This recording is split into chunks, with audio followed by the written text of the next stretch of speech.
At the beginning of the video we are shown a very handsome boy, the MC. He gets out of his car and looks around. Seeing him, the girls standing nearby start flirting. But the MC pays them no attention at all and walks straight ahead. In the next scene we see an extremely beautiful girl standing in front of the MC. Actually, the MC has come here to propose to her. The MC has only one hobby: impressing beautiful girls. The MC gets down on his knees and gives the girl a bouquet of flowers. The girl blushes when she sees the flowers and covers her mouth with her hand. After a little hesitation she accepts the MC's proposal. Then the MC leads the girl toward his car. Just then another boy arrives, shouting angrily that this girl left a handsome boy like him only because you are more handsome than me. Looking at him, our MC smiles and says, "Do you think only I am handsome? No, I am a student at Polytechnic University. I wear good clothes. I am tall, smart, and handsome too. But you are just a rogue who only knows how to cheat. You harass girls and call yourself handsome. Is that the quality of handsome people?" After saying that, the MC leans close to his ear and whispers softly, "I have heard that you are not only a deceiver but also an addict." The MC leans in further and whispers, "You do drugs and use money to spend your nights. Not only that, I've also heard that one of your kidneys is failing. Next time if you come near this girl I will make your condition even worse. And you are talking about behaving as if you will beat me up in this condition. Go home, kid, and drink your milk." Saying this, the MC suddenly delivers a powerful punch to the boy. The punch is so strong that the boy immediately falls unconscious. After that the MC walks away from there with the girl. On the way the MC tells the girl, "Sister, your anger has calmed now. I don't think that boy will trouble you again." Here we learn that the MC was not actually this girl's boyfriend. He had come as a fake boyfriend for money. In reality the MC helps others and, in return, protects them. It also becomes clear that the MC's real name is not Master Chu Ran. So from today on we will call him simply the MC. Walking with the girl, smiling, he says, "That was fun. MC, can you be my boyfriend?" "Sister, how can you say that?" he replies. "I came here only to help you, and yet you cling to me." The scene then shifts. Now the night atmosphere is shown. We see that the MC receives some money for helping that girl. The MC thinks, "With this money I will eat well today." But things don't go as he thought. The money the MC earned is all spent on rent. The car, watch, coat, and other things he had rented that day, all of it consumed his earnings. After that he has no money left. From here we understand that the MC is not actually a rich person. He simply helps others and uses the money he receives in return to run his household. The scene changes again. Suddenly many cars stop in front of the MC. Numerous men get out of those cars, and the same boy whom the MC beat in the morning is among them. Now his condition is very bad. He sits in a wheelchair, his face bandaged and his body trembling. At the gesture of the boy in the wheelchair, his men grab the MC. Then a green-haired boy behind says, "Brother, don't let him go." Suddenly a yellow-haired boy steps forward and lands a heavy punch in the MC's stomach. The punch is so powerful that the MC falls straight to the ground. The yellow-haired boy says with a cold smile, "Today I've come to play a special game with you, and I brought some players with me." He explains there will be a total of 8 players. Then we are shown those players. Seeing them, the boy in the wheelchair laughs and says, "These are your opponents." But as the other 3 people look at those players, they become sick with fear and vomit. The MC, astonished, asks, "Where did you find these?" The yellow-haired boy smiles and answers, "I know that seeing them wouldn't make you want to do anything, but don't worry, I arranged that too." Then we see the MC being force-fed many pills. After that we see all those players surround the MC from all sides. Suddenly blood begins to gush from the MC's body. The MC thinks, "Because of so many pills my body is going to tear apart." At that moment a mysterious screen appears before the MC. The screen reads, "You will explode after 10 seconds. A countdown begins, 1, 2, 3, 9, 10. The MC is stunned and wonders, "What is happening? Why is this screen visible only to me? Why not to the others?" The countdown races down, then a yes button appears on the screen. The MC immediately presses it. Suddenly the screen, in a machine-like voice, asks, "If you were given another chance, on what basis should that chance be granted to you?" The MC answers without thinking. "All the girls here say that I am the most handsome boy in this place." At once a message flashes on the screen. Time travel is being initiated. And a blinding light spreads. In that light the MC's entire body vanishes and he is teleported to another planet. The next scene shows a beautiful girl approaching the MC and looking at his body with a sorrowful voice saying, "I wish you were alive." Slowly the MC's eyes open. He is astonished to see a strange place around him. The MC thinks, "Who is this girl? Why is she leaning over me? Where have I arrived? Is this really another planet?" The manner in which the MC is welcomed makes him think to himself, "Wow, this is the kind of welcome I like." The MC studies the girl carefully and thinks, "This girl is even more beautiful than the girls on Earth." The MC asks the beautiful girl, "Can you tell me where I am right now? I feel my memory is fading." Then, flirting lightly with the same girl, he asks, "By the way, what we were doing earlier, can we do that again? Maybe my memory will come back." The girl immediately tells the MC to be quiet. Smiling, the MC says, "Are you pushing me down? Naughty girl."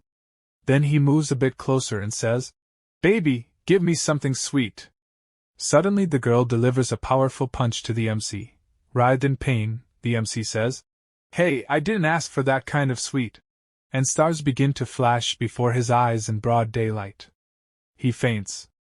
After a while the MC regains consciousness and overhears a conversation between two girls. One asks, "Captain, where did you find this?"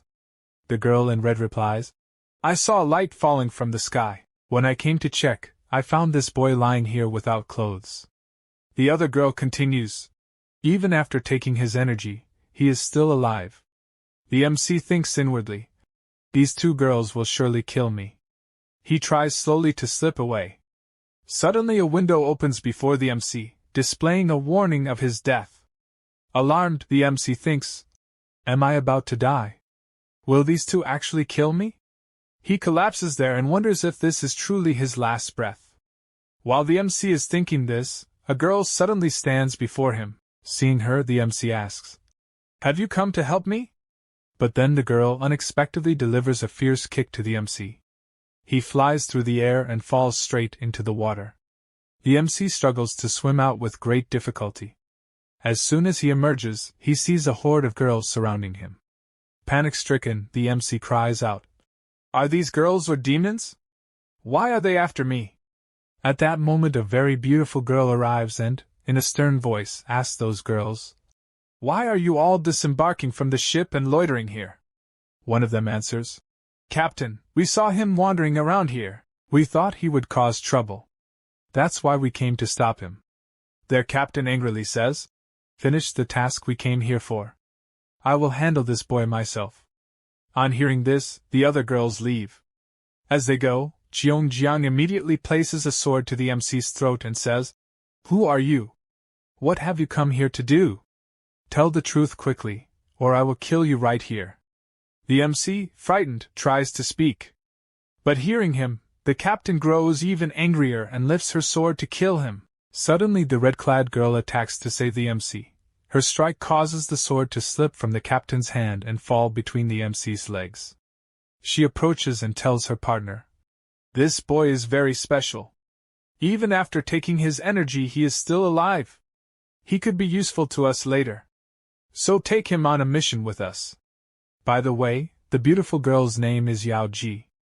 After that we are told the MC is sent to the ship's guest room, where he begins to rest. Meanwhile we see large monsters prowling around the ship. Next the guest room scene is shown, where the MC sits alone, thinking, "I have been in this world for quite some time and I've learned a lot about it. Clearly, rule here belongs to women." Then a map of the place opens before the MC. From that map we learn this is a wild island. Nearly every part of the island is ruled by monsters. Humans hold only a small corner. The women of this world who fight those monsters are called cultivators. The MC also realizes that men's condition here is extremely bad. Men are used only for servile tasks and for producing offspring. Once their purpose is fulfilled, they are pushed aside like slaves. The MC thinks it is no surprise that the women here are more powerful than men, and have ruled this place by their own strength. The MC begins to cry as he thinks. That time travel machine has thrown me into a feminist world where women rule and men live like slaves. I must return to my world by any means.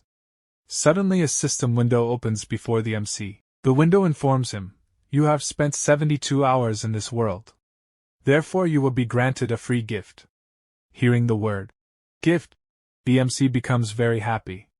Laughing he says, "Yes, baby, why didn't you tell me earlier there's a gift? Give me my gift quickly." Then the system window reads, "If you want the gift, click yes." As soon as the MC clicks yes, a large array of weapons and guns appears before him. The MC picks his preferred guns and takes them into his hands. A message then appears on the screen. If you want ammunition for these guns, you must purchase the bullets separately. Reluctantly, the MC buys some bullets and loads the gun. After that, we are shown a grand city scene. The ship arrives and stops there. As Yao Ji steps out of the ship, a small squad of soldiers immediately bows before her. The MC watches all this from a distance. When the MC enters the city, he sees towering skyscrapers and thinks, "Wow, powerful people must live in this city." Walking along, some girls see the MC and start whispering among themselves. Then a red-clad girl looks at the MC and says, "He looks very cheerful." At the girl's comment, the MC bursts into laughter. Judging by his face, one would never guess he's been brought for watch duty or some formal job. The scene shifts. A grand palanquin passes by carrying an elder called Red seated with a white lion. The sight astonishes the MC. Then he sees another girl mercilessly beating slaves. One slave boy cries out, "If you don't stop beating him, he will really die." But the girl does not stop. The boy insists, "Great one, if you don't let him go, he will die." Hearing this, the elder Red in the palanquin does not like it. She orders her tamed lion, and the lion pounces on that boy. Watching from afar, the MC trembles. The elder Red says in a cold voice, "In this world, boys have no right to speak. No one has the right to speak so loudly. The punishment for this mistake can only be death." Then we see the lion tear the slave apart and devour him. The other slaves stand aghast at the sight. The MC thinks to himself how dangerous the women here are. A life can be lost at the slightest provocation. What kind of place have I stumbled into? Oh God! The MC moves on and after some time enters a colony. He thinks this must be the colony he was told about earlier, a place where women's rule is strict and men's condition is pitiable. Lost in thought, he suddenly asks the girl accompanying him, "Which district is this where you have brought me?" The girl replies with a slight smile, "This is the place where we keep all the men. You are truly lucky to have arrived here. If you wish, you can live more than 100 years here." The MC grins mischievously and says, "Oh, so this is the place where you all have fun with men?" The girl smiles but speaks seriously. "If you truly want to become more powerful, you will have to detach your private part from your body. Then you will no longer be placed in the man category. Is that acceptable to you?" Hearing this, the MC falters, makes an awkward grin, and immediately asks, "Okay, so what are the eligibility criteria to become a furnace candidate?" The girl is a little surprised and replies, "Every year many people are sent to this hall for the trial. They come from different parts of the continent. The people you saw outside are all war captives.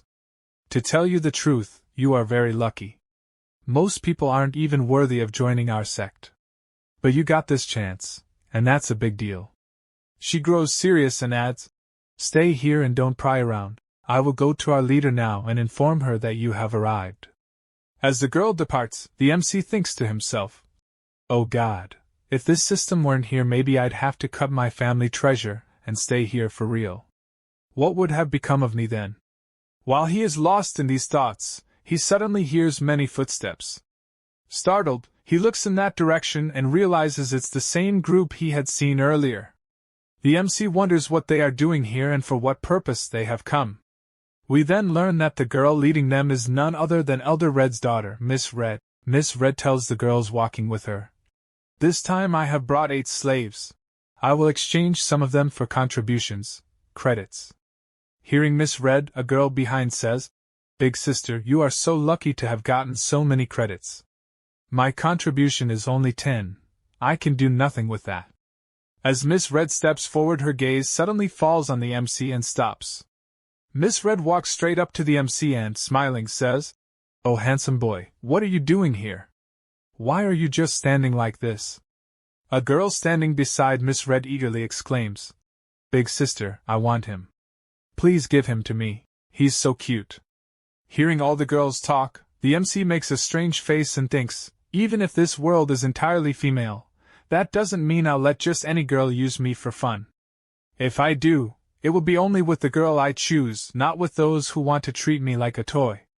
As the MC thinks this, a girl steps forward to grab his hand.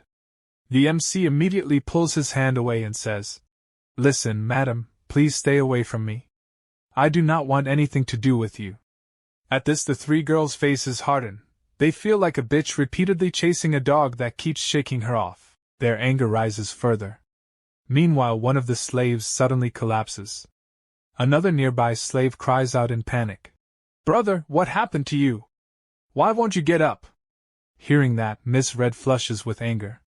She whirls her whip on the collapsing slave, shouting, "Can't you see I'm talking here? How dare you speak?" The whip slash sends blood from the slave's mouth. Seeing this, the MC's blood boils, but he must remain silent. Miss Red approaches a step closer to the MC, grabs his lips, and smiling says, "With a handsome boy like you, fun is something else. Look how soft your skin is. Wow, I've fallen for you." Hearing Miss Red, the MC immediately jerks his hand away and, in a firm tone, says, "Girl, keep your filthy hands off me. What do you think? I'll fall for your sweet talk? Not at all. Even if you sold all your riches and came to me, I wouldn't chat with you." Miss Red's face reddens, anger flashes in her eyes. She screams, "How dare you reject me? You are an ant before me. I can crush you however I like and you won't even know." Miss Red threatens in a harsh voice, "If you act up, I'll break one of your nuts." Hearing this, the MC snaps. He lunges and slaps Miss Red hard. Her whole face flushes red. An uproar ensues. The slaves stare in shock, eyes wide. Miss Red screams, "Do you know what you've done? You slapped me." The MC replies boldly, "Yes, I slapped you. A rude person deserves a slap for insolence and insult." Miss Red's shame and anger erupt. She lunges with her whip to attack the MC. The MC deftly dodges and immediately opens his system window. Information flashes on the screen. Chi attack identified. System grants plus 0.01 smart points for surviving the attack. Reading this, the MC feels quietly excited. He understands the world's system calculates physical interactions into some kind of points, a magic scoring system. Seeing this, Miss Red and the others grow even angrier, but the MC is calmer now. He realizes every physical confrontation affects the system and yields some score. He grips the gun gear tightly in his hand. Now he understands this world is not only physical reality but also a kind of game system. The MC's face lights up. "So I can absorb all this energy. Amazing, this is incredible. This will be fun." Happiness wells up inside him. Suddenly the air ripples. Miss Red's released attack transforms into a massive red bird, a phoenix, and lunges at the MC. The slaves shout, "Look behind you, you're under attack!" The MC turns and sees a huge red phoenix descending on him. A loud explosion follows. The MC is thrown to the ground and his clothes are torn. He thinks he will try again because he now understands something about chi and how it works. The MC coughed blood and barely managed to stand up. At that very moment, his notification window opened. Information unlock. RI age, 60 years. Height, 175 centimeters. Chi level, advanced tier. Status, hostile. At the same time, the system displayed a message, multiple absorptions detected. You can absorb only a fixed portion. Excess chi will damage your body. Panting, the MC thought. It means I can only absorb to some extent. The remaining energy will affect my body. As he sat, just feeling the rising strength within him, Miss Red slowly advanced toward him. When Miss Red saw the MC alive and almost steady, her eyes widened. A mix of surprise and anger appeared on her face. Bending down to look at him, she said, I cannot believe it. My so powerful energy, my most lethal attack, and you are still alive. With a faint smile, Miss Red added, You truly seem very strong. Looking at the MC angrily, Miss Red sneered. Oh, little manhood one, yes, in you there is nothing special. Hearing this, the MC's face hardened. Inside, he muttered in anger. Did she call me little manhood? How can this woman say such a thing to me? With eyes full of fury, he glared at Miss Red. Then Miss Red seized his hair and shouted, Did you mock me? Do you think you are some important person? Do not think someone great will come to save you. Here you are nothing but an ordinary human. Miss Red's sword flashed in the air, and in the very next moment she thrust it toward the MC's neck. Forget it, you are also just a common slave, and you will die right now. Saying this, she raised her sword and stepped forward to strike. All the slaves trembled. But then the MC's eyes changed. On his face appeared anger along with a strange kind of confidence. Suddenly, in front of Miss Red a gun appeared. Miss Red was stunned, and on the faces of the slaves, for the first time, a faint glimmer of hope appeared. Pointing the gun, the MC said in a cold voice, I did not come here to be anyone's slave. If you think I am just a toy, your thought is wrong. Your every attack is points for me, and I am absorbing it. Now you think carefully, who is the real prey? Miss Red was shocked. At once, the MC pulled the trigger. Bang! The sound of the gun echoed through the entire hall. All the birds sitting nearby flew away, and the slaves began to look at the MC with a new perspective. The scene cuts here. Now we see Yao Ji, who is sitting in her chamber looking at documents. Standing below, her subordinate said, Goddess, in your absence the elders have prepared all your files. And yes, that new boy on the ship, the MC, he has surprised everyone. Goddess, there is one more thing I wanted to tell you. To know about that unknown man, we had sent leading Tong. If we also find out something about the energy you took with him, that would be very good, and we can also tell the elders. Hearing this, Yao Ji silently listened to Cheongjiang's words and said nothing. Then Yao Ji suddenly crushed the document in her hand. At this action, Cheongjiang became afraid. At that very moment, from Yao Ji a very dangerous aura burst out. Covering her mouth, Yao Ji said to Cheongjiang, Be silent, and say nothing more. Suddenly, a loud explosion occurred, which came from inside Yao Ji's building. At some distance from that building, a few girls speaking among themselves said, It seems again Yao Ji has made a breakthrough. After this, we see Elder Red, who is Miss Red's mother. Hearing the sound, Elder Red made a strange face and thought in her heart, Has it happened again? Has she again made a breakthrough? At that moment, the pendant near Elder Red broke. Seeing it break, Miss Red's companion said, When the person who used the pendant dies, the pendant in the possession of another person breaks as a warning. Congratulations to Yao Ji for dominion over the 9 realms. When Cheongjiang said this and stopped, Yao Ji at once said to Cheongjiang, Do you know why I left that man alone? Because that man was very powerful. To estimate his strength was difficult. That is what made him so dangerous, that even he himself could not recognize it. Yao Ji and Cheongjiang were speaking of that very person, and he was none other than the MC. Suddenly, between them a very loud sound echoed. The sound was coming from within the building itself, the very building where Yao Ji's residence was. Hearing the sound, both Yao Ji and Cheongjiang were astonished. At once, Yao Ji and Cheongjiang went to investigate that incident, scanning the whole holographic image of the building. While viewing the holographic, Yao Ji asked Cheongjiang, What happened here? Cheongjiang replied, One of our main students at the front gate, Miss Red, has been killed. Yao Ji immediately asked, From which department of our inner gate? Cheongjiang said, From the looting Tong department. At the same time, we see Miss Red's dead body fall in front of the MC. As soon as Miss Red's dead body struck the ground, the girls who had come with her began trembling. And one girl screamed, "Sister, she is dead." "Oh my God!" Looking at the dead body lying before his eyes, the MC thought inwardly, "Does the system also affect the mind? How am I remaining so calm? Just now I killed someone. Yet I do not feel panic." As the MC was standing, thinking all this, suddenly in front of him a system window opened. The MC's system window began scanning Miss Red's body. As soon as the scanning completed, the MC received a notification, "Scanning complete. Biological humanoid species detected. Sample is being collected." The system told him that inside this creature there was a special biological energy, whose value was 1. This energy could now be used. As soon as the MC clicked that option, his health slowly began to recover. All the energy released from Miss Red's body was absorbed into the MC's body.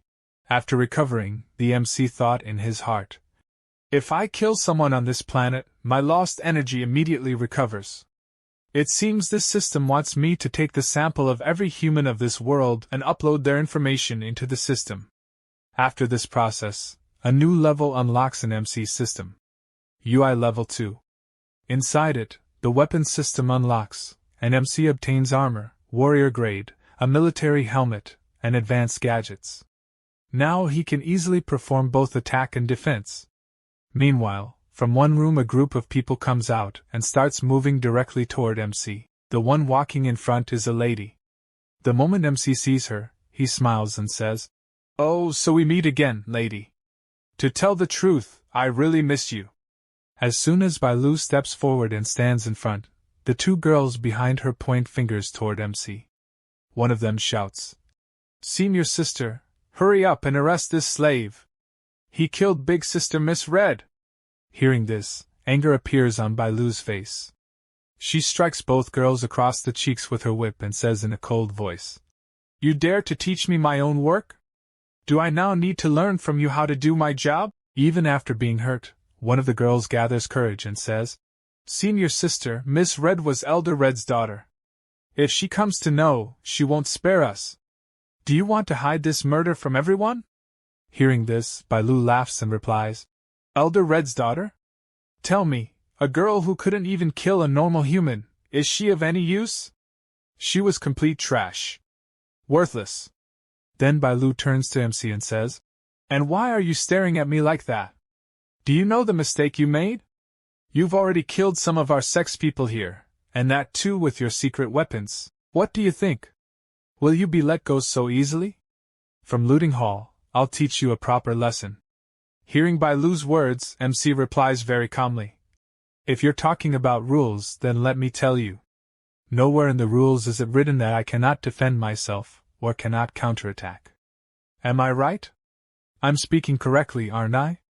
I thought strength was valued the highest here. I never wanted to kill her. I only wanted to give her a little lesson because she wanted to take my life. But I didn't know she would die so easily." Hearing MC's words, Bailu becomes impressed. Smiling, she says, "Your attitude is sharp, and your tongue is even sharper. I must admit. Fine. If you survive Elder Red, I'll personally let you enter my hall and give you proper training." Saying this, Bailu falls silent. At that moment, suddenly, a tiger leaps swiftly to attack MC. Seeing the tiger, MC looks slightly surprised. At the same instant, the scene shifts toward the sky, and we see Elder Red standing on a pedestal. Elder Red, holding her sword, leaps forward to protect her child. She stands before her daughter's corpse. The moment she sees her daughter's lifeless body, flames of fury rise in her eyes. Her eyes seem blood red. She shouts, "Who did this? Who dared to kill my daughter?" With Elder Red's words, an extremely powerful aura pressure bursts out from her. Seeing that power, Bailu thinks in her heart, "With such overwhelming pressure, today, MC's condition will not remain good." As soon as Elder Red's aura is detected, a notification appears on MC's window. Aura detected. Absorbable amount, 0.01 points. The message reveals that for now MC cannot endure much of this aura's effect. He can only absorb 0.01. Even so, MC stands firm and stable before Elder Red. Elder Red glares at MC and asks, "Was it this boy who killed my daughter?" The two girls present their try to say something, but before that, MC himself speaks. "Yes, I killed your daughter. It happened in self-defense. Now tell me, what do you want to do?" The moment Elder Red hears this, she angrily raises her sword and declares, "Then you die too!" She hurls her sword forward. With the sheer force of the sword, MC is pushed back and crashes into a big wall. A thunderous explosion resounds. When the explosion ends, we see the sword embedded in MC's shoulder. MC holds the sword with one hand to stop it from going deeper. Seeing this, Elder Red is shocked that MC is still alive. On the other side, Bailu is also stunned to see MC still standing. MC slowly rises to his feet. His clothes are torn apart, and inside, his blood-proof jacket is clearly visible. As soon as MC stands, a notification window opens before him. Health remaining, 25 to 50. Armor durability, active. Seeing this, MC smiles and thinks to himself, "Good thing I wore the armor earlier and recovered my health. Otherwise, I'd already be dead by now." Meanwhile, Elder Red pulls her sword back and mutters to herself, "I can't believe it. This little brat is still alive." At that moment, a girl standing beside her says, "Elder Red, be cautious of that boy. He has a magical weapon that can attack anyone." Hearing this, Elder Red immediately launches another powerful attack toward MC. Just as the attack is about to reach him, suddenly thick smoke fills the place. Even Bailu can't see MC clearly. From within the smoke, we see a rolling device releasing continuous smoke. Here it's revealed, MC has used a smoke bomb. Inside the smoke, MC's strength literally multiplies even more. Now MC is ready for his next move. He rushes swiftly toward Elder Red and fires 3 to 4 bullets at once. But we see that Elder Red blocks all of MC's bullets with extreme ease. MC is shocked at this sight. Elder Red can even match the speed of bullets. For a few moments, MC is left completely stunned. Elder Red said to MC, "Hey boy, today you have invited your own death. Show me what you can do. Use every trick you have to survive, otherwise you are going to die today." MC immediately pulled out a flash bomb. He pulled out its pin and threw it straight toward Elder Red. Elder Red saw the flash bomb flying toward her. The moment it exploded near her, she was blinded completely for a short while. As soon as Elder Red's vision slowly returned, she saw MC standing with his gun pressed against her head. Before Elder Red could even react, MC pulled the trigger and the bullet shot directly into her skull. From a distance, Bailu witnessed everything, utterly shocked. But right at that moment, MC's mind went blank, because the bullet had no effect on Elder Red. She was completely fine. Only a thin smoke was rising from the spot where the bullet had struck. Then suddenly, Elder Red's entire body turned golden. With fury in her voice, she shouted at MC, "I can't believe that your tiny toy had such power. It actually forced me to use my golden body.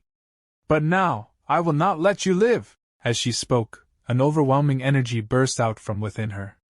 She screamed, and the energy was so intense that fire erupted all around. The blast of fire and energy sent MC flying backward. He crashed against the wall and fell to the ground, bloodied and broken. Blood poured from his mouth as he writhed in pain. Meanwhile, Elder Red formed a massive energy fireball in her hands and roared in anger. "Now you are going to die. No matter where you run in this world, I will personally deliver you straight to hell." As MC saw the fireball rushing toward his face, he screamed inside, "Oh mother, oh God, oh dear mother! What have I done? How did I provoke you? Was my brain broken? No, this can't be happening." The closer the fireball came, the more panicked his mind grew. But suddenly, a shield manifested right before him, blocking the deadly attack. Elder Red screamed furiously, "Who dares to stop me?" Then looking forward, she asked, "Is that you, Cheongjiang?" MC, hiding his fear behind a faint smile, muttered. Good, that means I'm still alive. Then a voice rang out. It was me. Elder Red, Yao Ji sent me here to protect him. You cannot touch him. Hearing this, Elder Red's face twisted with rage. She shouted at Jiang. How dare you try to stop me? Do you intend to defy our leader's orders? As long as I am here, you will not lay a finger on this boy, understood? Jiang's words only enraged Elder Red further. She charged forward, flames rising behind her, and yelled. If that is so, then you are inviting your own death. The blaze surged forward, crashing directly toward Jiang. Jiang unleashed her full force to block Elder Red's attack. Their powers collided with such ferocity that a deafening explosion echoed everywhere.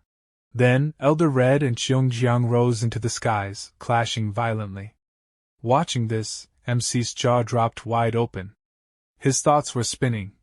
So this is how immortals fight? Oh God, how terrifying! While MC was still staring at the battle, Elder Red suddenly whistled sharply. At that whistle, a white tiger leapt out, pouncing straight at MC. The sight of the beast terrified him, and its roar shook the entire field.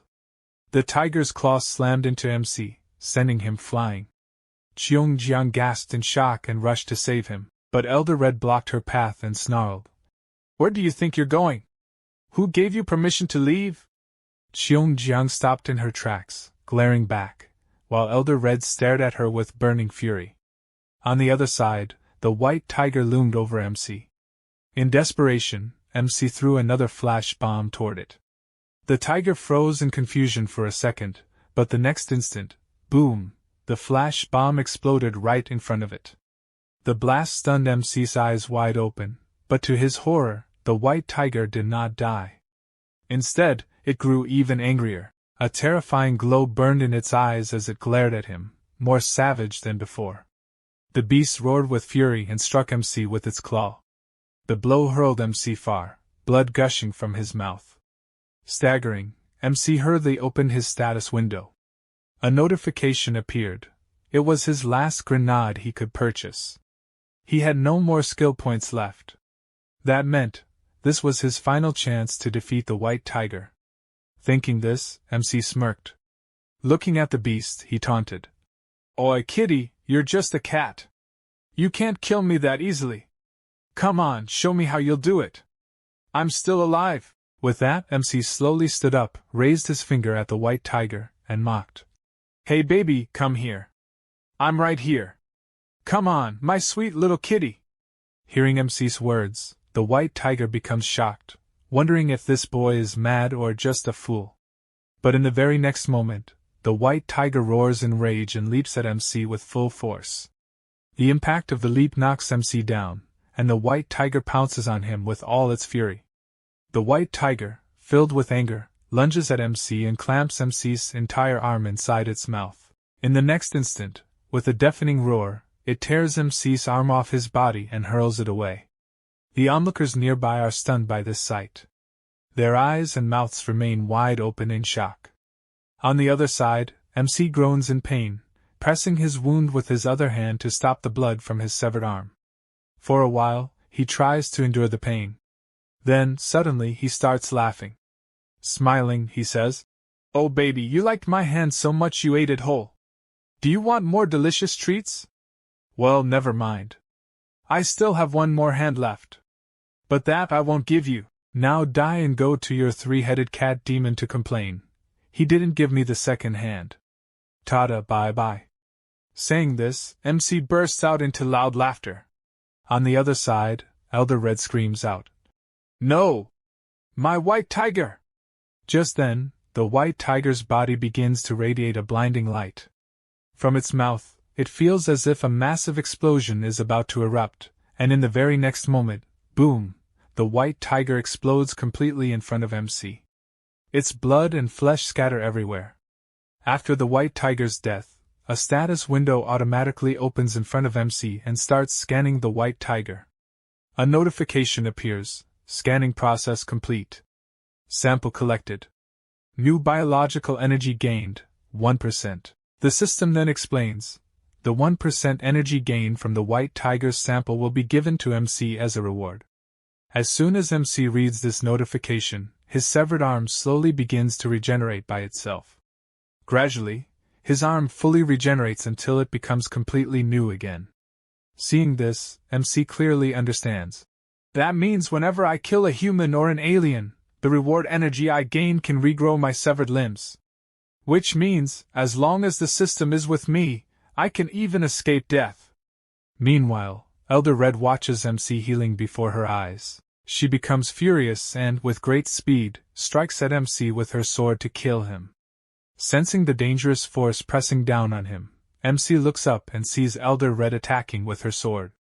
He tries to make sense of it, but at that very moment, a loud sound erupts, as something rushes at him at incredible speed, glowing with yellow light. In an instant, it covers MC inside it. As MC becomes enclosed within this yellow light bell, Elder Red's sword descends upon him. But the moment the sword strikes, a tremendous explosion erupts between the yellow light bell and the sword. When Bai Lu witnesses the power of this blast, she immediately realizes, this is no ordinary explosion. The energy protecting MC is none other than that left behind by their sect's guardian elder. Only this energy could block Elder Red's attack. As Bai Lu understands this, she looks forward, and there stands Cheongjiang in front of MC. Standing firmly, Cheongjiang shouts at Elder Red. Elder Red! If I can use this once, then I can use it again. After all, I am not just anyone, I am the guardian of our chief. While Cheongjiang reveals this important truth, we see MC brushing the dust off his clothes, glancing around, and saying, Man, what just happened here? And how did such a huge explosion happen? I don't understand anything. Hearing MC's words, Elder Red grits her teeth and glares at him. Then she quickly leaves the place. Seeing her leave, MC says, Oh wow, she really left. That's fun. As soon as Cheongjiang hears MC's remark, she says to him, Do you even know what you just did? Hearing her, MC replies, Yes, I know. Then widens his eyes, opens his mouth, and starts laughing loudly. While MC is laughing, Cheongjiang says, You too, what are you standing there for? Quickly take him to the sect chief. He is calling for him. After saying this, she leaves the place. Hearing this, MC's laughter suddenly stops. At that moment, two girls come and stand behind him. Together, they say to MC, Come! You will go with us. Hearing this, MC says, Wait a minute. Hold on. Saying this, MC turns and looks at the prisoners. Then he walks toward them and stands before them like a king. After standing there, MC quickly reaches into his pocket, pulls out a bandage, and looking at all the people sitting before him, thinks to himself, Why should I take all the benefits of the system just for myself? Let me help these people too. Then MC says to all the slaves, Come, let me treat you a little and tie this bandage for you. After saying this, he rips open the pouch, takes out a strip of bandage, and quickly shows his agility by wrapping it neatly around the injured man, that slave. After finishing his work, MC claps his hands and says, This is great. On the other side, when the other slaves see their companion wrapped in bandages, their jaws drop wide open and their eyes stay bulging in disbelief. Meanwhile, the injured man suddenly feels that he is slowly recovering, his wounds gradually healing. As the injured slave starts to heal, his companion's eyes light up, and they begin to rejoice. When he almost fully recovers, another slave shouts loudly, Brother! Are you really healing so fast? Hearing this, MC gives a faint smile. Then the scene shifts. Now we see a grand mansion. Outside one of its rooms, two girls are standing. From inside that room, strange sounds are coming. Oh yes, come on, oh yes. Immediately, the scene moves inside the room, where we see MC directly. He is humming a tune, perhaps singing. In his heart, MC thinks, I never imagined that after so many days I would finally get such a good bathtub and such a comfortable chance to bathe. After suddenly two girls wearing transparent clothes enter his bathroom. They are carrying clothes for MC. Seeing them, MC is startled, and immediately his foot slips, he falls back into the tub again. A little later, We see the scene where MC comes out of the tub, and the two girls begin dressing him. Here, MC learns that this world has a different rule. Most of the work here is done by women. These two girls, in fact, will do every appointed task for him. While MC is thinking about all this, suddenly his gaze falls straight onto the snow-white curves of one of the girls standing before him. For a moment, MC melts inside. He mutters to himself, "This is exactly what I wanted, exactly my type. I love you, baby." But then suddenly MC remembers. If her husband finds out about this, I'm finished. He'll point a gun at me and shout, "How dare you!" Frightened, MC steps back and says, "No, you two stay right here. I'll put on the rest of my clothes myself. Don't come near me." When the two maids see MC backing away nervously, they giggle softly. One of them covers her mouth with her hand and says, "Why are you so shy with us? We've already seen everything of yours. And anyway, what do you think, we're going to cut off your manhood? Why be scared of us?" After this, we see MC putting on his clothes by himself. Once dressed, MC looks at the two girls and says, "Listen, now I'm fully ready. Can you take me to meet your boss?" Hearing this, one of the maids smiles warmly and says, "If our leader wishes to meet you, she will definitely call for you. If she doesn't wish to, then you won't be called. If she likes you, then you'll be very lucky, because our leader has never once looked at any man living here. But you, I feel like you might get the chance to meet her." While this maid is speaking, the other maid elbows her sharply and says, "Are you crazy? How can you flirt with him? If our leader finds out about this, she'll definitely expel us from this island. Do you want to be thrown out?" Hearing this, the first maid immediately hurries away. As she leaves, MC suddenly catches a glimpse, through her transparent clothes, of that thing beneath. His eyes widen in shock and he freezes on the spot. As the two maids leave, MC opens his status window. There, he finds something new and says, "What is this thing, bro?" Immediately, the status window AI informs him, "Your charm points have reached 100. Hearing this, MC says, "My charm.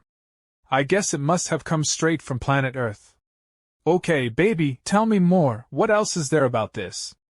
MC then absorbs all the information from his AI. He realizes that due to a single-shot kill earlier, he had received a reward, a white tiger pet. Excited, MC quickly confirms it. As he confirms, a white tiger pet appears in his hands. Looking up at MC, it says, "Meow." MC then checks the information about this white tiger pet.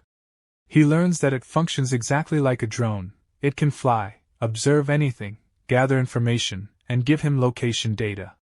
Seeing this, MC becomes extremely happy and, playing with the white tiger, says, "Daddy loves cats so much, so I'll name you Meow Meow." Thus, the poor white tiger pet is officially named Little Meow.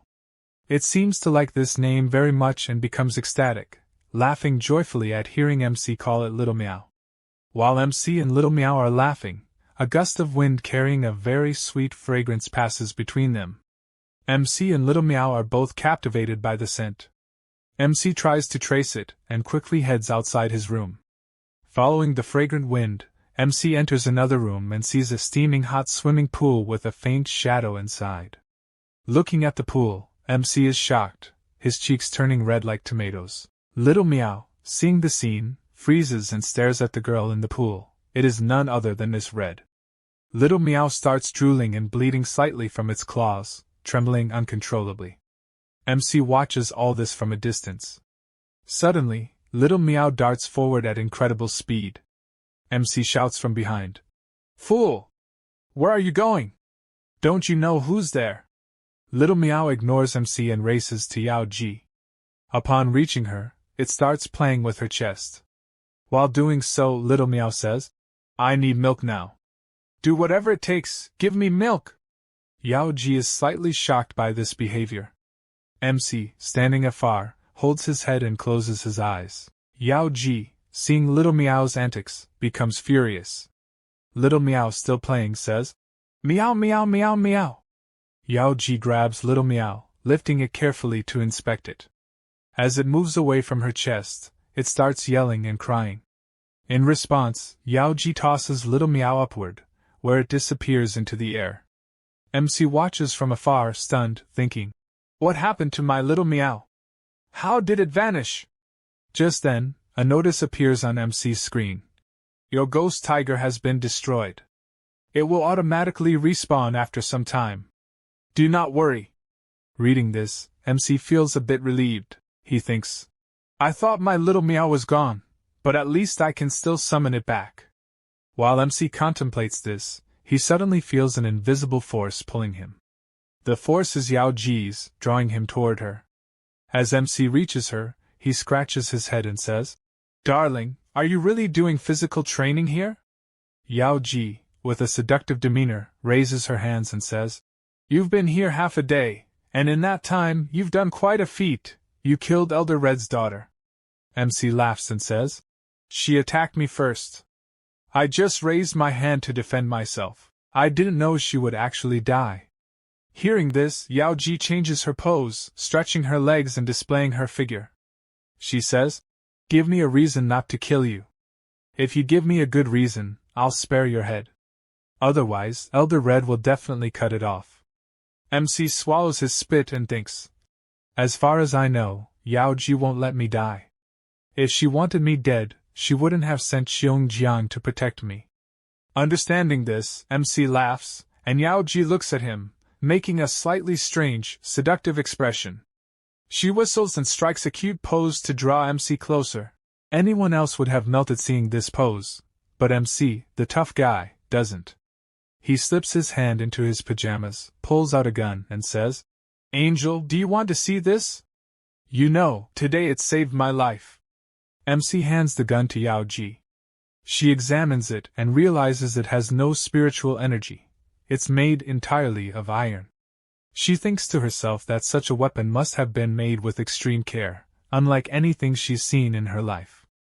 MC explains, "Darling, it may look like a normal iron gun, but it saved my life.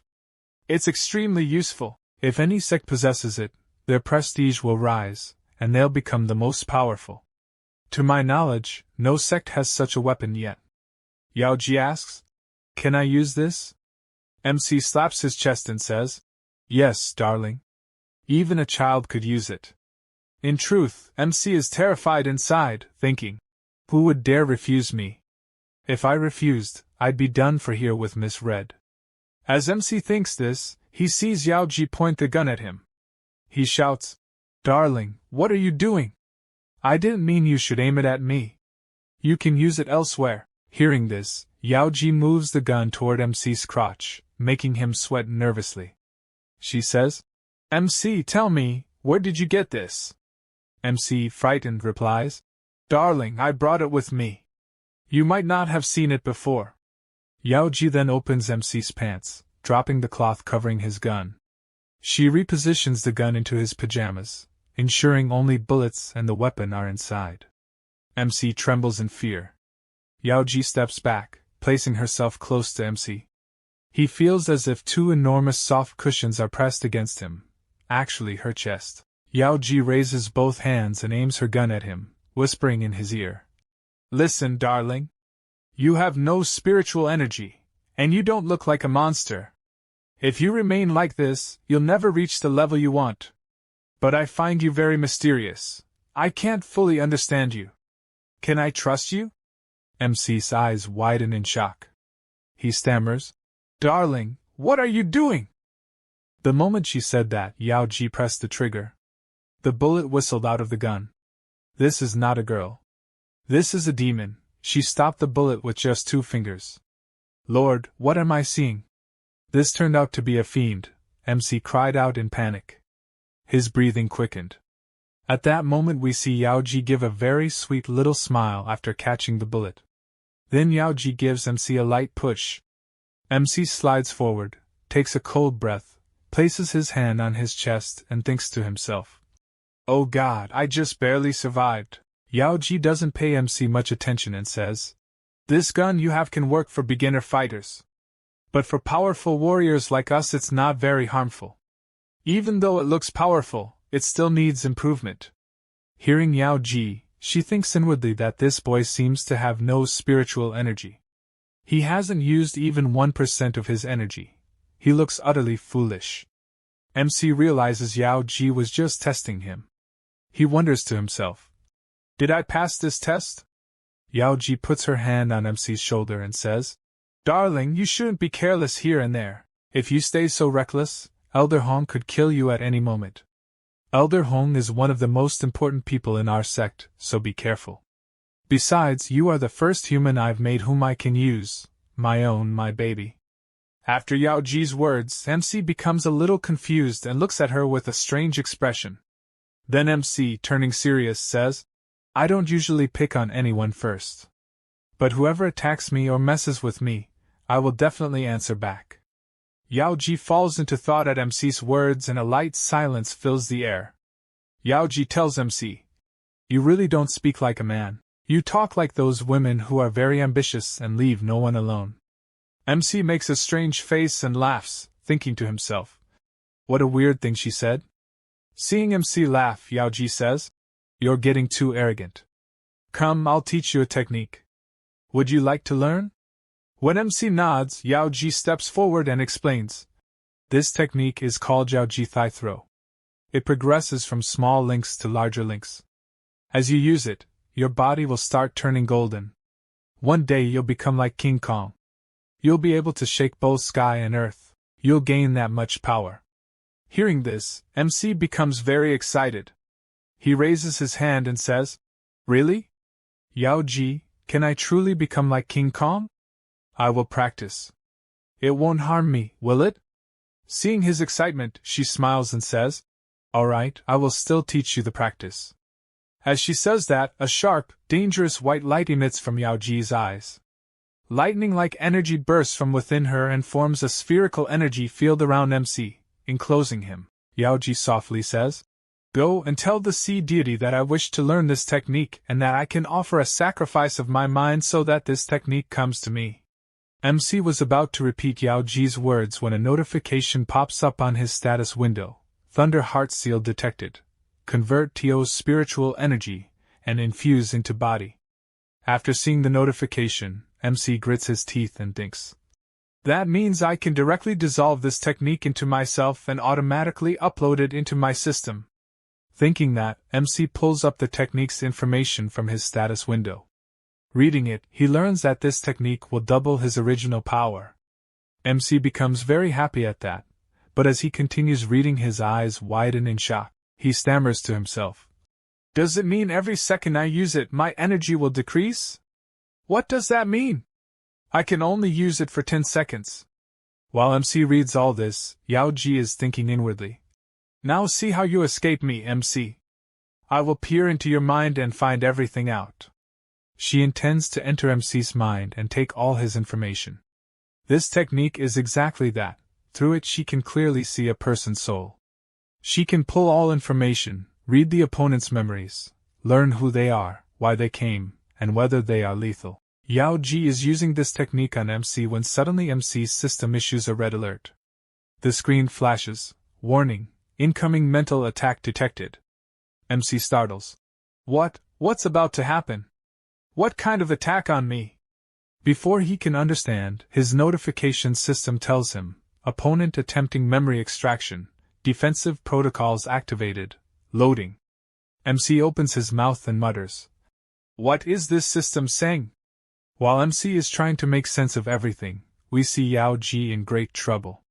Golden light is flowing from her toward MC. Then Yao Ji realizes that MC is pulling her memories toward himself and taking all her information. He can even reverse the soul search technique. As soon as Yao Ji understands this, she cries out in surprise and tries to stop him. At that moment she realizes that MC is also drawing spiritual energy hidden in her energy store. Then a notice appears before MC. You can download this data completely. File size 1.6 gigabytes. MC is shocked and mutters to himself. Man, this file is huge. What should I do? His system goes into auto mode and starts drawing the energy Yao Ji is emitting as the source. As the energy surrounds MC from all sides, he begins to feel better. He senses he is becoming more powerful. He had only tasted a little of that energy when Yao Ji screams angrily. Rascal! You ate all my energy and you're enjoying it. Now taste this yourself. Saying that, Yao Ji thrusts her hand forward. At that instant the energy ball around MC suddenly blasts and vanishes. Because of the explosion, MC can't see clearly. Coming to his senses, he tries to look forward and sees Yao Ji sitting on his chest, grabbing his collar. Enraged, Yao Ji clenches her fist and is about to punch. Before she hits, she shouts, "What did you just do to me? What exactly do you want?" She punches. The strength of the blow drives MC's head straight into the ground. After that, Yao Ji grabs him and throws him toward the wall. MC crashes through the wall and breaks it. But when Yao Ji stops, she suddenly starts vomiting blood. On the other side, MC holds his head and wonders, "Why did Yao Ji hit me? Was she trying to test the Yao Ji thigh throw technique I just learned? This technique requires a lot of strength. My head is splitting." MC gets up from near the broken wall and mutters, "Darling, where are you? I can't see you." Tightening his waist belt as he looks for Yao Ji. Hearing "darling" from MC's mouth, Yao Ji attacks him with another punch. The punch is so powerful that MC breaks through the ceiling of the room and soars into the sky. Flying upward, MC shouts, "What are you doing? Do you want to kill me? Why did you throw me into the sky?" After rising at high speed, when he begins to fall, he screams in panic, "No, save me! I'm going to die! Someone save me!" Suddenly a blue cloth appears and wraps tightly around MC's legs, preventing him from falling.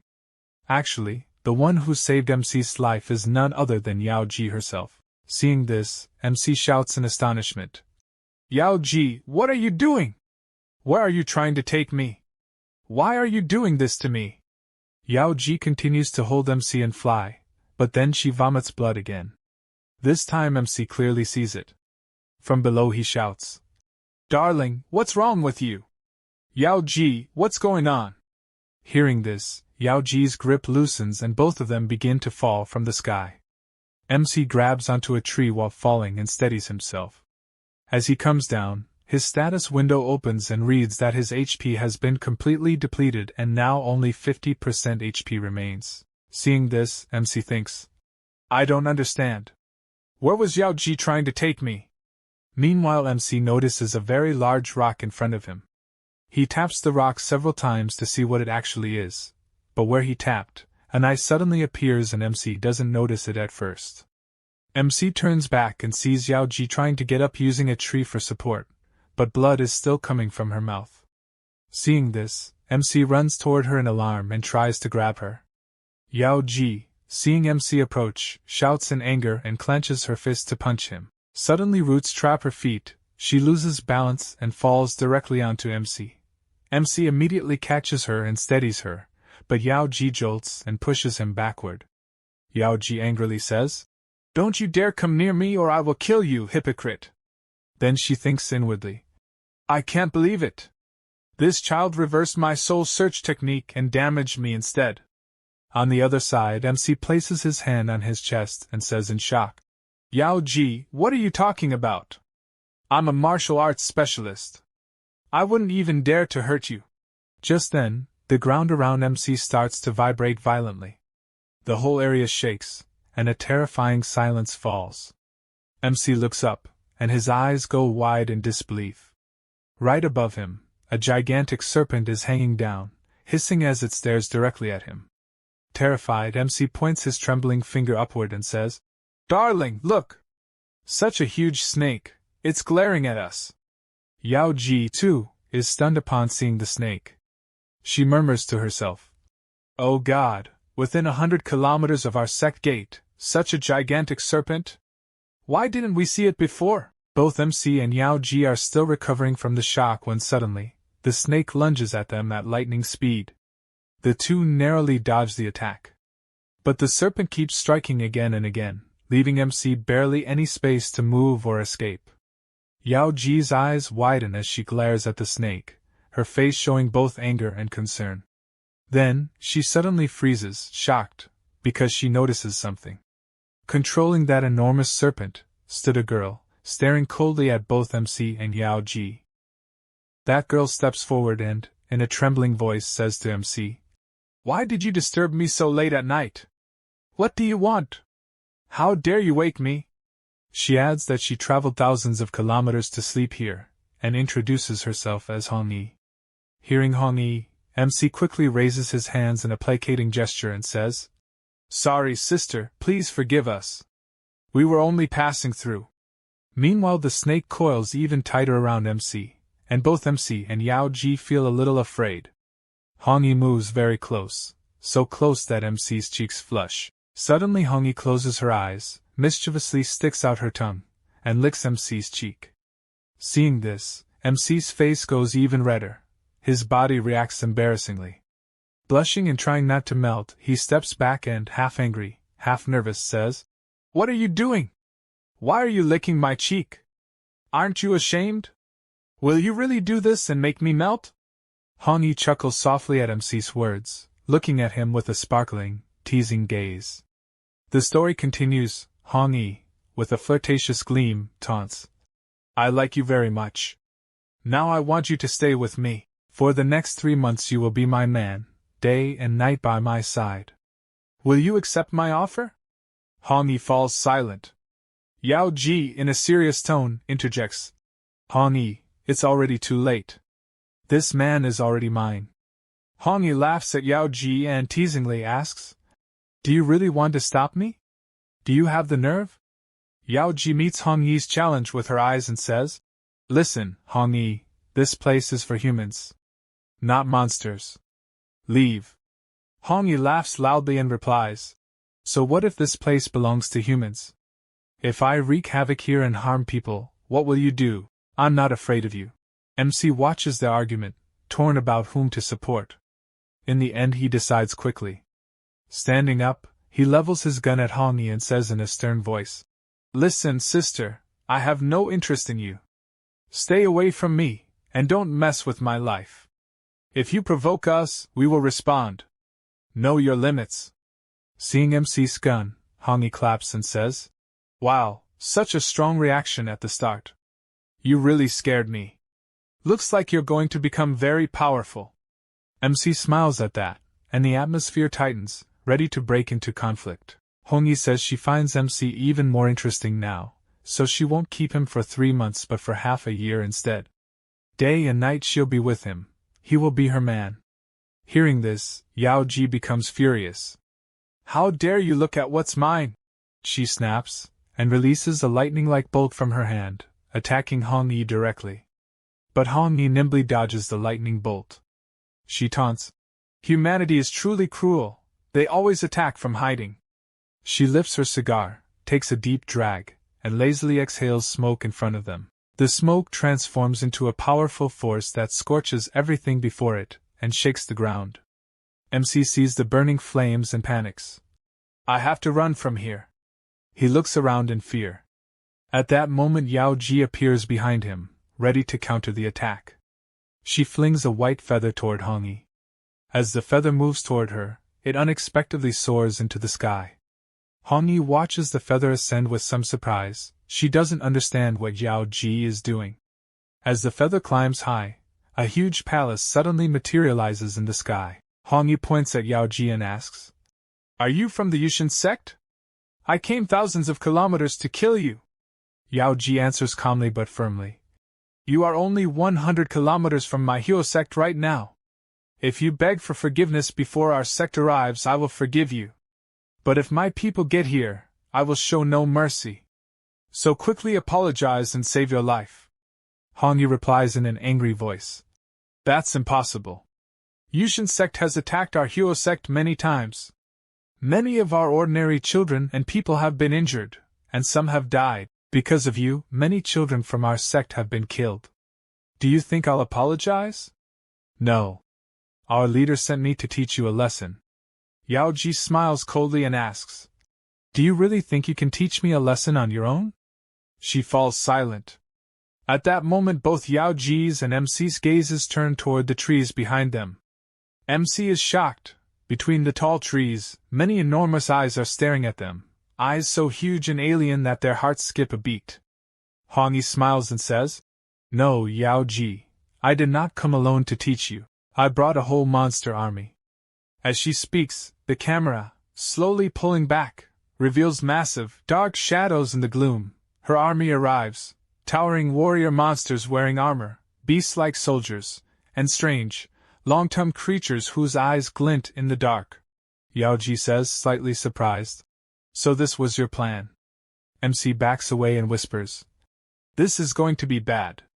Hongi laughs and says. When I come to fight you, of course I bring an army, you crazy girl. Don't you understand? As she finishes, her troops fall into formation behind her.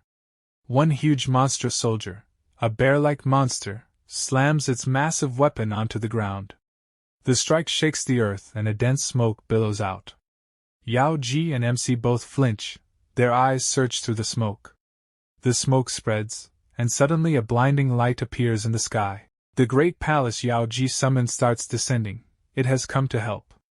Hongi watches the palace and takes a deep puff from her cigar, her face full of confidence and challenge. As the Yaoshan palace comes close to the ground, giant swords drop from it, transforming the palace into an attacking formation. One enormous blade slashes downward and cleaves the earth. As the sword falls, Lingyang and the other warriors of Yao Ji's discipline charge forward. They kneel before Yao Ji and ask, Sect leader, are you all right? Are you hurt? Yao Ji, composed, nods. Hongi watches the unfolding scene and laughs. The Yaoshan Sect did very well. They all arrived together. Now the real fun begins. I can wipe them all out at once. She turns to her snake monster and orders. Go, destroy that Yaoshan castle ship completely. The snake monster's roar ripples the air. It spreads its wings and flies upward, heading straight for the palace. MC watches in amazement and mutters. How is it flying with such a heavy body? Yao Ji stands calmly, her eyes fixed on Hongi. The scent of battle fills the air. This fight could be anyone's last. Smoke rises. Suddenly the bear-type monster surges forward and the Yaoshan Sect's female warriors advance to stop it. They come at the bear-like monster one by one. The beast lunges back. When the monster swings its cleaving axe into the ground, the force launches the women backward, tossing them aside. MC watches from below as the snake-type monster circles and rains destruction on the sect castle. Massive damage slams the palace again and again. MC grits his teeth, visibly worried. At that moment the bear-type monster was about to strike a girl with its blade when something falls onto its head. The hit enrages the bear-type monster, which lets out a terrifying roar. MC fires a shot immediately and thinks, this monster is extremely powerful. Even a Kar 98-like rifle has little effect. It can't be defeated so easily. Thinking fast, MC turns to Yao Ji and says, Darling, can you help me? I can't beat this alone. Yao Ji assesses the situation and looks toward Lingyang. Listen, Lingyang, this monster is incredibly powerful. We can't beat it this way. I must go to the magic city and fetch a powerful weapon. I'm going. You must protect our sect people here. We need to retreat. Lingyang nods firmly, looks ready, and coordinates the withdrawal. Everyone prepares to fall back. The second phase of the battle is about to begin. The fight will take on a far more dangerous turn, Yao Ji says in a serious voice. Lingyang, I can do anything, but I must leave right now. Lingyang nods and replies, Yes, leader, you may go. Just be careful. At that instant something suddenly reels MC toward it at tremendous speed, causing him to let out a loud scream. From above, Hongi sees someone moving at great speed. Her eyes dart down, and she recognizes that the one moving so fast is none other than Yao Ji. Seeing this, Hongi immediately orders her snake monster. Catch her! As the snake monster lunges, the Yaoshan Sect's swords strike in its direction. Hongi deftly veers her snake aside to avoid the attack, then shouts to her comrade. Great Bear, hurry! Capture that man! I must have him at all costs. On the other side, the MC and Yao Ji were now running at full speed. Behind them, a gigantic snake monster flew through the sky while a great bear thundered after them on the ground, each of its steps echoing loudly. The great bear was chasing them relentlessly, while the air was still thick with the scent of battle. Meow was keeping constant watch on the big bear. Through his status window, the MC could see everything clearly, the bear's position, its movements, and what it was doing. As he watched all this, the MC was also guarding Yao Ji's body and making sure she was safe. However, Yao Ji was still unconscious. After a short while, the great bear swung its massive weapon and sliced through a huge tree with astonishing speed. Right behind that tree stood Yao Ji and the MC. The moment the tree fell, the great bear instantly locked on to their location. As it pushed the fallen tree aside, both Yao Ji and the MC suddenly fell down. But in reality, what had fallen was only their puzzled dummy illusion. The great bear roared furiously. From a distance, the MC looked at that dummy and smirked. Then, glancing at his status window, he saw that the black bear was still roaring loudly in anger. Looking at the weapon in the bear's hand, the MC thought to himself, "That weapon doesn't look very strong. I don't think it can harm me much." The MC gathered some leaves, performed a small magic ritual on them, then tied them into a small pouch and called for Meow. Meow immediately appeared before him, meowing loudly. The MC stood before Meow, preparing to plan his next move. He handed the small pouch to Meow and said, "Go. Drop this in Big Bear's path. Sprinkle the contents ahead of him so he gets confused and loses my trail."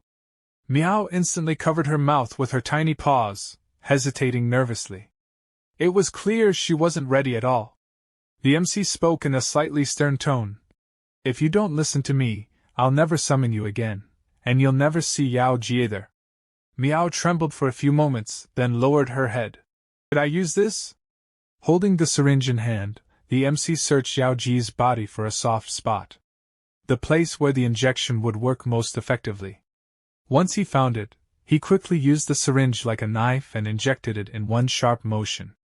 The spot he hit was the delicate area between Yao Ji's two large mounds, and the injection went right there. The moment it entered, Yao Ji's eyes snapped open. She slowly regained consciousness. Startled and panicked, the MC threw the syringe away and raised his hands defensively. In a nervous tone he said, "Listen, darling! I was just treating you. I wasn't trying to hurt you. Please don't kill me." Yao Ji stared at him coldly, suppressing the emotions rising inside her. She thought to herself, "This boy still thinks this is a joke. Pretending to be scared, after daring to touch my most sensitive place." She sighed softly, brushing her hand against her hair, and asked, "MC, now tell me, what's the situation here?" The MC quickly pointed backward and replied, "There's a huge bear chasing us. I managed to trick it for now, but I don't know where it is anymore." Yao Ji thought for a moment, then said calmly, "All right, I understand. Follow me. I know a place where we can hide." After some time, they arrived near a massive waterfall, its cascading water glimmering like silver in the light. The MC looked at it, amazed, thinking, "Wow, this place looks like another world, so beautiful." Yao Ji walked close to the rock wall near the falls. The MC asked curiously, "Darling, how did you even know about this place? And are you sure we'll be safe here?" Yao Ji didn't answer. She simply placed her palm on the wall. The moment her hand touched it, the entire cliff shivered lightly, and some invisible energy activated from within. The MC watched in shock. Meanwhile, far away in the forest, the big bear lifted its nose and sniffed the air, then roared loudly. It had sensed Yao Ji and the MC's location. It began thundering toward the waterfall. The roar of falling water echoed as the big bear appeared at the top of the cliff, its eyes locking directly onto them. It immediately swung its weapon and launched an attack. The MC panicked the moment he saw it. But Yao Ji grabbed his hand and pulled him straight into the portal hidden behind the waterfall. Indeed, the waterfall itself was the entrance to a portal. The big bear's attack missed, and both of them safely passed through. Inside the watery portal, the MC gasped for breath and thought, "Man, this portal is really uncomfortable. It feels terrifying inside." After swimming for a while, the MC emerged on the other side.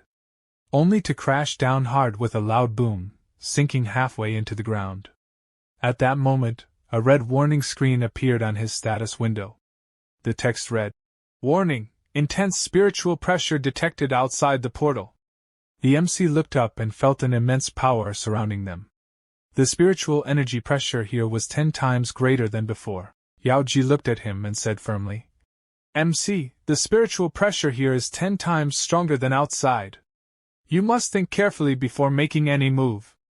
The MC, slightly trembling, asked, Darling, can you tell me where exactly we are right now? Without replying, Yao Ji walked ahead, and the MC followed close behind. Then, his system gave another alert. Scanning complete. You are awarded 1 profit point for contribution. The MC blinked, confused. Profit? For what? Before he could think further, his body began to reincarnate, growing stronger and sturdier. He grinned with excitement. Wow! Just teleporting here is so rewarding. This place is amazing. My body's becoming even more powerful. He shouted. Please, darling, can you tell me where we are? I really like this place. Yao Ji finally turned to him and said seriously. This place is one of the royal fragments of the Yaoshan Sect. A hidden domain where the sect's weapons are stored. The MC thought to himself. A high-secret fragment. This hidden realm must be one of the 3,000 minor worlds. He listened carefully as Yao Ji continued, explaining that the main world was connected to the cultivation resource realms, and most of its landscapes were built using outputs from these secret areas. The MC concluded in his mind. So every world has its opposite, its counterpart realm. Then he asked aloud. Darling, can you tell me, this secret domain of our Yaoshan Sect, what exactly does it originate from? Gripping her sword tightly, Yao Ji answered in a solemn voice. The heavenly star treasure, she explained further. Every 100 years, a heavenly star treasure is born within this secret area. If you can absorb its energy into your body, your bones and strength will become unimaginably tough. Your body condition will reach the top level, surpassing normal human limits. Hearing this, the MC was both astonished and thrilled. Just then, through the teleport portal behind them, the MC saw the big bear forcing its way inside the secret area. His eyes widened. The danger was now very close. He pointed and shouted, Darling, look! That big bear, it's coming straight for us. Yao Ji replied calmly, Don't worry about it. The spiritual energy here is too dense. It will take a long time for it to reach us. This energy itself repels monsters. The MC nodded and followed her deeper inside. Then Yao Ji said seriously, One of the Yaoshan Sect's elders once unlocked a layer of this realm. She raised her hand, and a bright light shone from her palm. She looked at the MC and asked, Do you want me to show you the true secret of this place? Are you ready to see it? The MC quickly asked. So you mean, beyond this, the spiritual energy pressure will be even greater? As he turned around, he saw the big bear had already entered the portal. He panicked, but Yao Ji didn't even glance at it. She grabbed his hand and pulled him into another massive portal. Inside that new realm, they found themselves standing in a magnificent, vast world, surrounded by towering mountains and shimmering light everywhere.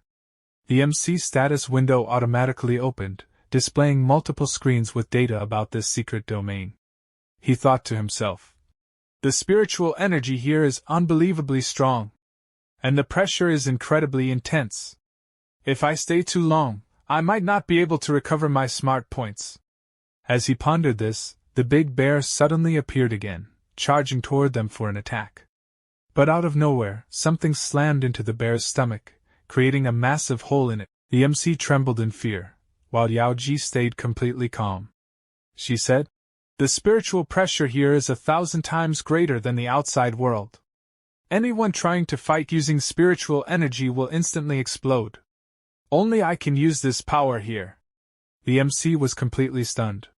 Just then, the big bear tried to attack again. But from between 2 giant trees, an arrow shot forth, striking directly into the bear's neck. The big bear staggered backward and collapsed.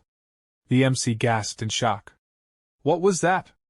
Where did that arrow come from? He turned toward the direction it had been fired, trying to grasp what was happening. Then his eyes widened. In front of him stood 3 or 4 strange creatures, all staring straight at him, and Yao Ji.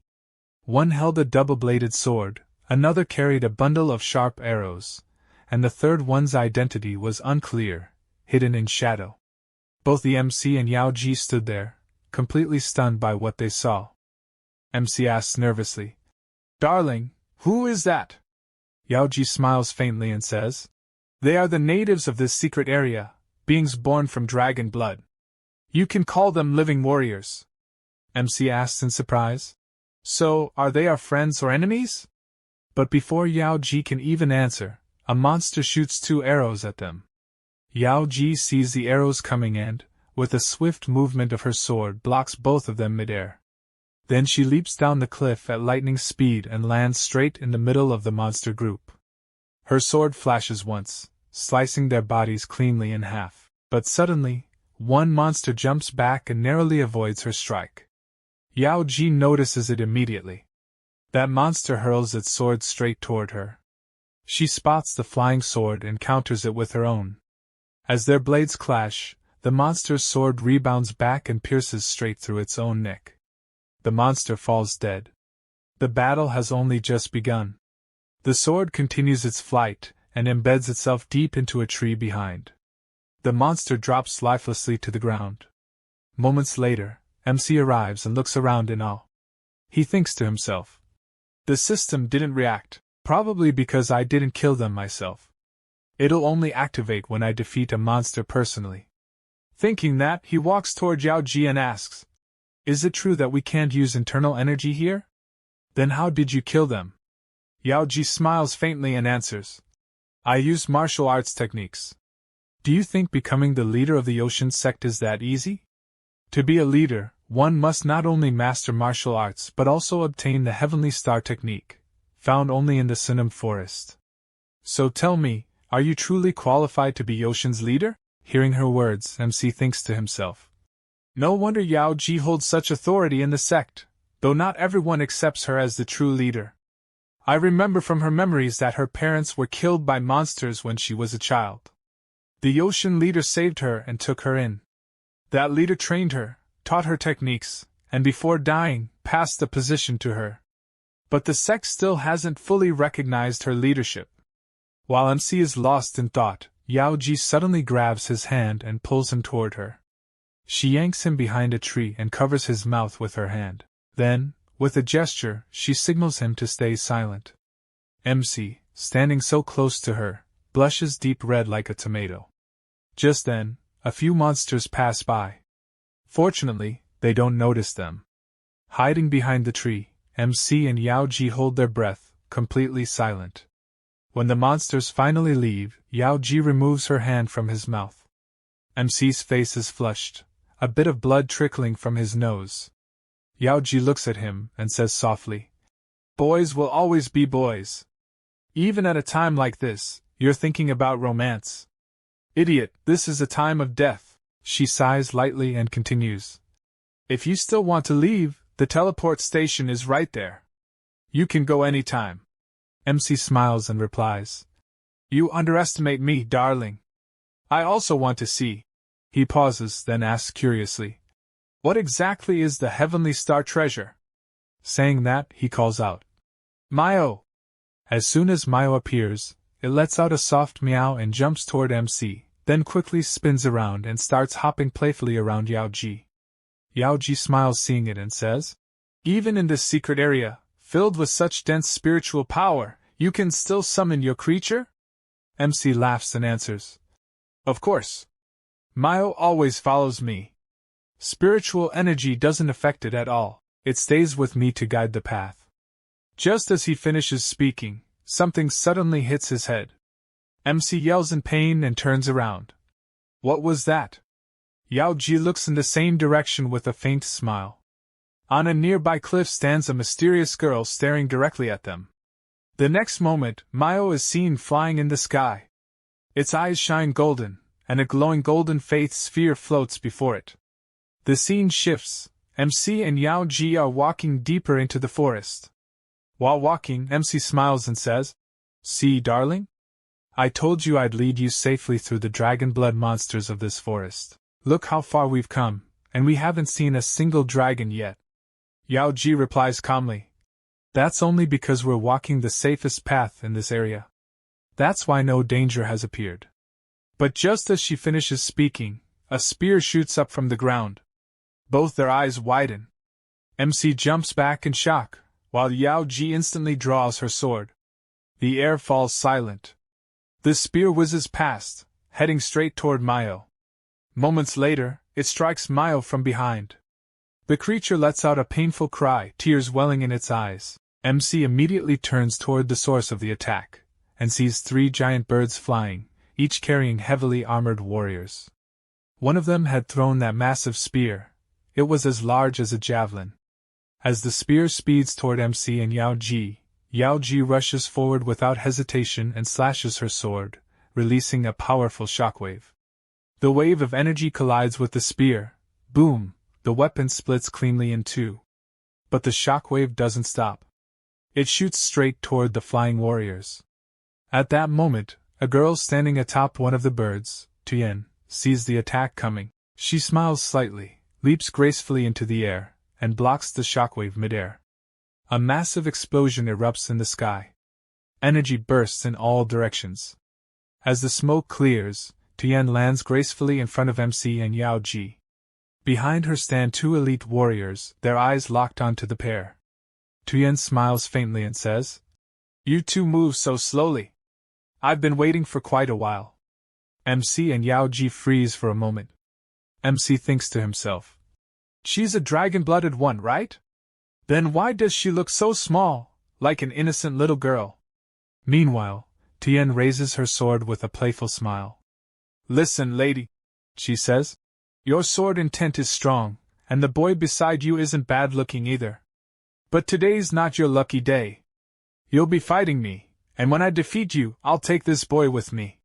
You'll just stand there and watch." MC's jaw drops. "What the hell?" Yao Ji chuckles lightly and replies, "Listen, little girl, you haven't even grown your lower hair properly yet, and you're already daydreaming about this boy? He's a handful, you wouldn't be able to handle him." Tian narrows her eyes and retorts, "We young ones know very well what's good and bad for us. As for you, your charm has already faded. Maybe he doesn't find you interesting anymore." Yao Ji's face turns pale. The air around her sword begins to swirl violently. In the next instant, she unleashes a light speed strike straight at Tian. But Tian doesn't even flinch. The 2 elite warriors behind her move instantly, at lightning speed, crossing their swords and blocking the energy blast. The forest is engulfed in blinding light. Though they manage to stop Yao Ji's powerful attack, the force cracks the very cliff they're standing on. Stones crumble, rumbling echoes through the air. Still, Tian doesn't show a trace of fear. Her gaze remains locked on Yao Ji. With a faint, amused smile, she says, "Interesting, you still have some fight left in you." The 2 elite warriors then thrust their swords into the ground, and their energy tears open a deep rift between MC and Yao Ji, as if splitting them into separate worlds. Yao Ji glares at Tian across the chasm, while Tian simply smiles, letting her hair flow freely in the wind.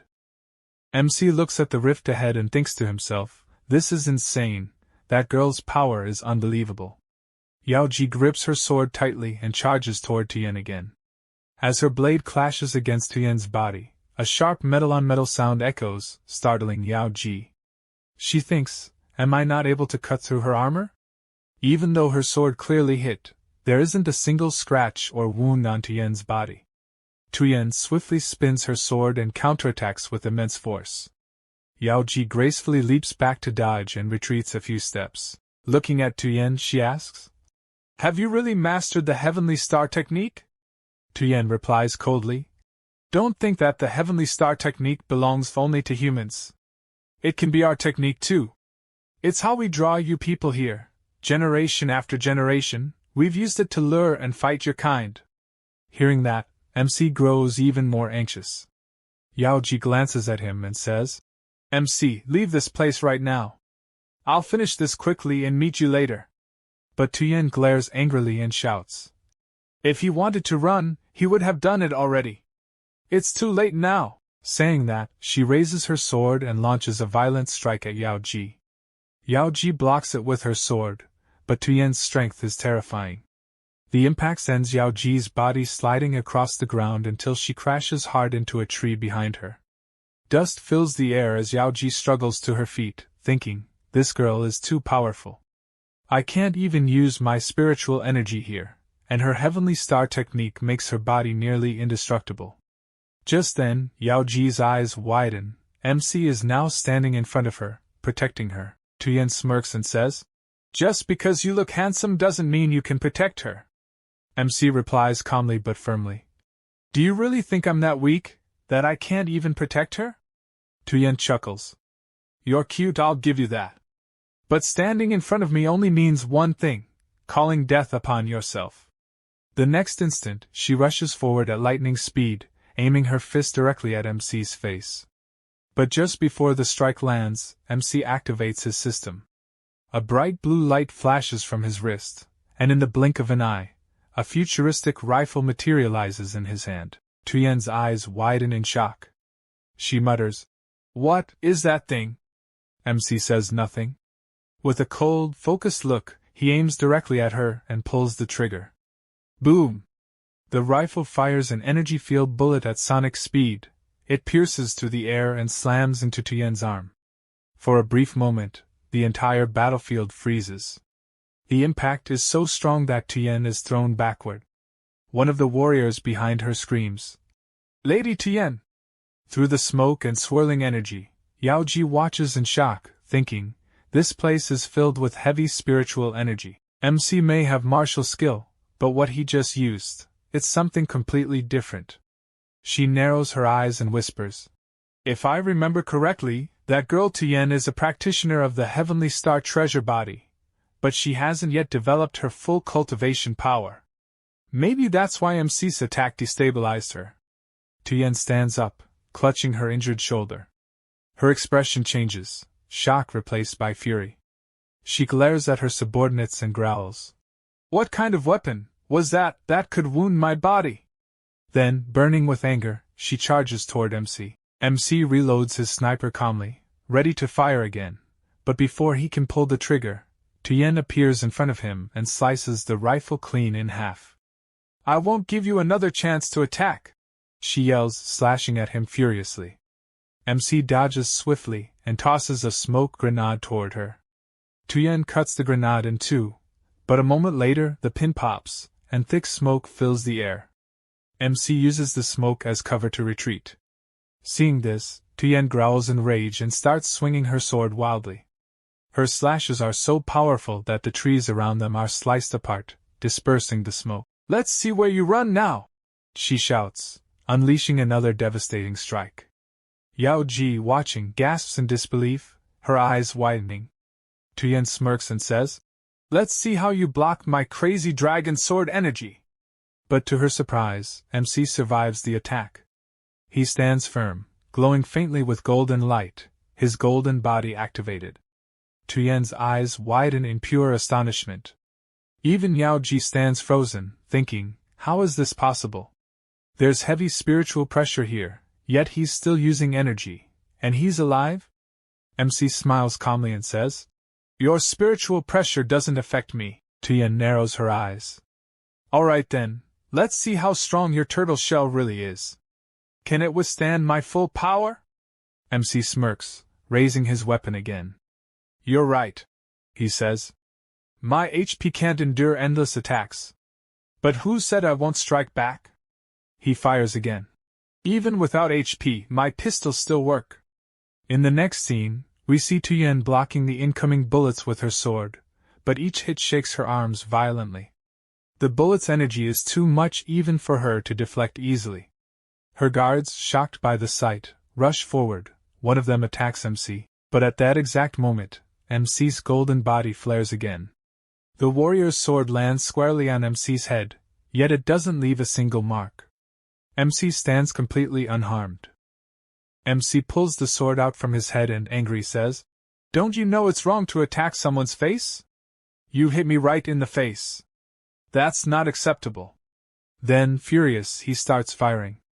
Blood is dripping from his nose.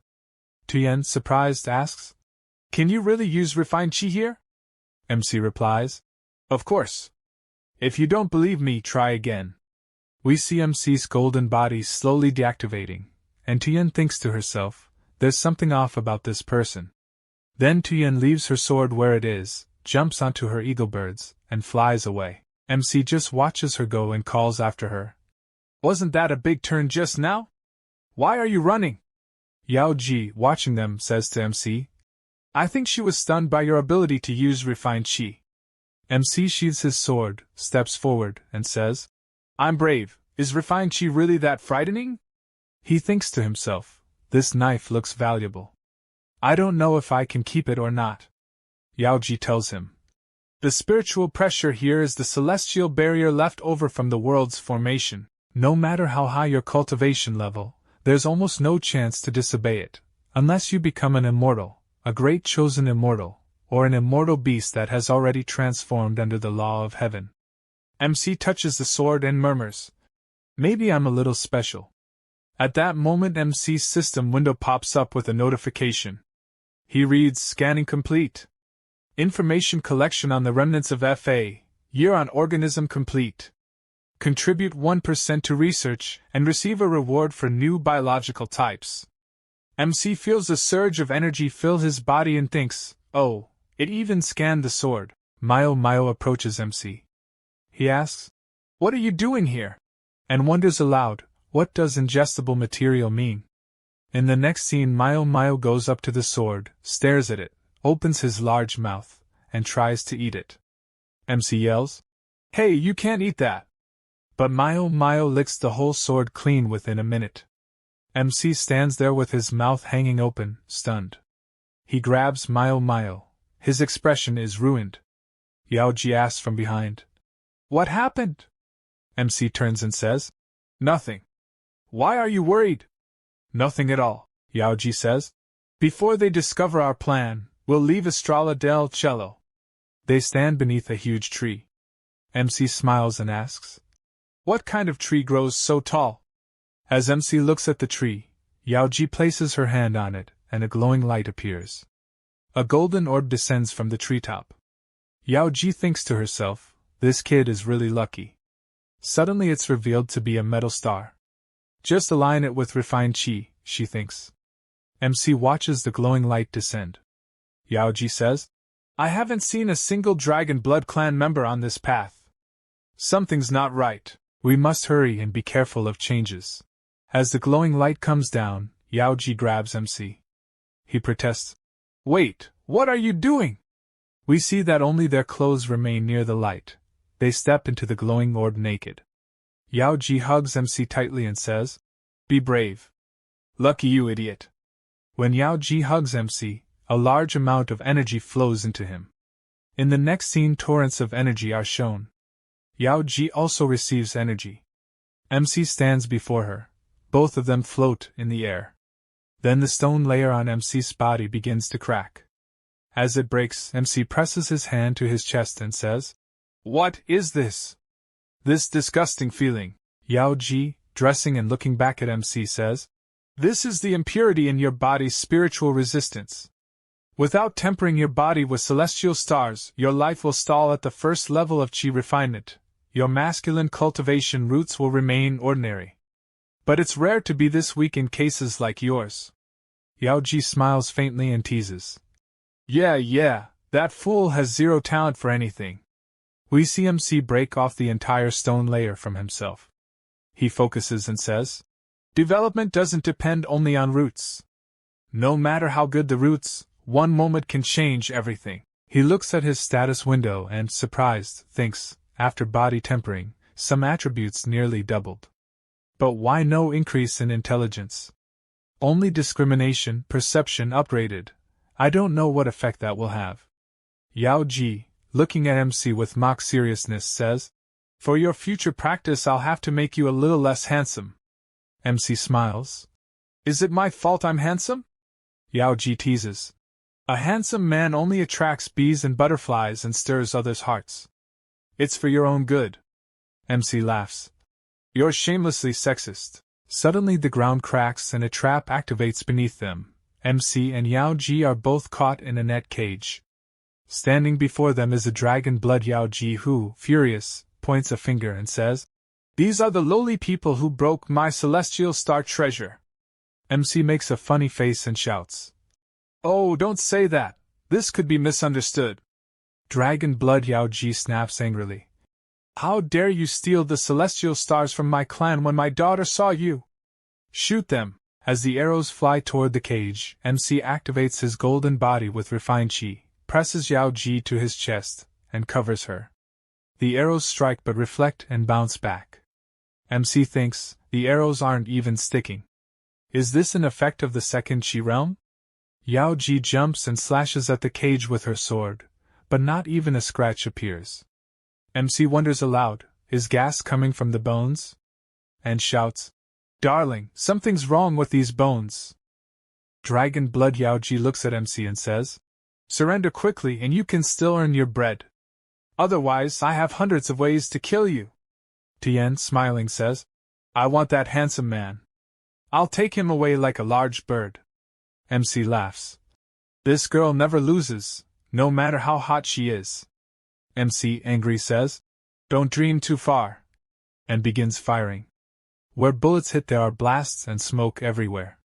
Tien, dragon blood Yao Ji, and their guards hide behind a large rock. A grenade comes their way, they panic and it explodes where they stand. Dragon blood Yao Ji screams in fury, "Ring the bell and summon the spirits of sacrifice. I want the spirits of sacrifice to devour their souls." The scene shifts, and we see the same giant tree under which the MC and Yao Ji are resting. Both of them look up in astonishment. Tuyen smiles and says, "Handsome man, surrender now. Then maybe I can help you beg for mercy. Otherwise, when the spirit of sacrifice of our clan arrives, you'll have only one path left. Your spiritual soul will be destroyed." Hearing this, Dragon Blood Queen looks toward her daughter and warns, "Don't be fooled. The sacrifice has already been placed upon the altar. The spiritual sacrifice won't let him go." We then see Yao Ji looking upward. The MC glances around and asks her, "Darling, what are you talking about, this spiritual sacrifice?" Yao Ji explains to him, "The sacrificial spirit is a power that protects our race. It manifests in the form of a powerful ancient beast." Just then, fierce winds begin to blow, and amidst them, a gigantic shadow appears, so enormous that everyone is left speechless. The MC stretches his hand forward and thinks to himself, "What tremendous power!" Then, just as suddenly, the wind stops, and everything turns calm again. They look up and see, on top of their cage, a small, cute bird sitting there. Yao Ji and the MC stare at it. The MC frowns and says irritably, "That big girl was incredible, and now she's a chicken?" We see him holding the bird jokingly in his hands. The bird shouts angrily, "Fool! How dare you call the mighty king a chicken? Kneel and confess your sins now." Behind him, Yao Ji stands completely blank, her wide eyes fixed only on the MC. The MC mimics the bird mockingly, saying, "You're so old, and still dare call yourself a great king? Want me to bow before you and call you fairy? Kneel before this immortal, now!" The bird screeches back, "Even immortals and saints are nothing before this mighty king. I've lost count of how many have perished before me in the past." The MC grins and says to Yao Ji, "Darling, this little chicken's not bad, let's keep it as a pet." Hearing that, the bird becomes furious. "Insolent fool! You think this king could ever become your pet? You're seeking death." It opens its beak and breathes purple flames at the MC. The MC immediately moves forward, shielding Yao Ji behind him. Right then, a notification pops up on his system window. "A true Chi attack detected. System recharges plus 0.02 points." The MC is startled by the message. Purple flames whirl around him, and he thinks, this chicken's got some power, but how is its fire so cold? Even colder than the fire phoenix's flame. The bird, too, looks shocked and yells, "Are you stupid? Don't you even know how to ignite your soul fire?" The MC, angered, shouts back, "Stinky chicken! You fool! Can't you see your fire has no effect on me?" Turning to Yao Ji, he asks, "Darling, is my soul burning right now?" Somewhere, a mysterious voice explains to him. The fire of karma is the fire of hell. It burns by feeding on one's sins. Once it touches you, it's nearly impossible to escape. Yao Ji adds, bad karma isn't just from evil deeds, even evil thoughts can give birth to it. She continues gravely. When one faces this poisonous flame, even immortal Buddhas must retreat. The MC asks, but this fire doesn't look that terrible, right? I don't even feel much. The bird mocks him from above. Your brain's as dull as your senses. The MC's temper explodes. He punches the bird hard and roars. Stinky chicken! You idiot! Your whole family's a bunch of idiots. Want me to come up there and end you myself? Suddenly, the purple fire starts burning Yao Ji's body. The MC rushes to her, grabs her hand, and shouts. Darling! What's happening? How did the fire catch you? But the flames grow even stronger. The MC lets go, stepping back as the bird sits smugly atop the cage, yawning. Filthy fool, don't struggle. Just wait until I roast her golden and crispy. You might as well roast yourself for fun after that. Enraged, the MC fires at the bird. Stinky chicken! You dared to burn my fairy darling. I'll kill you! Bullets hit the bird. It screams and crashes to the ground, groaning in pain. Furious, it shouts.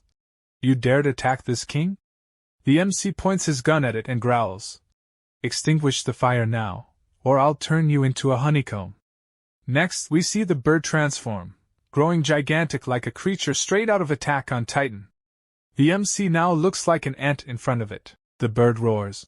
You dared threaten the king. You're asking for death.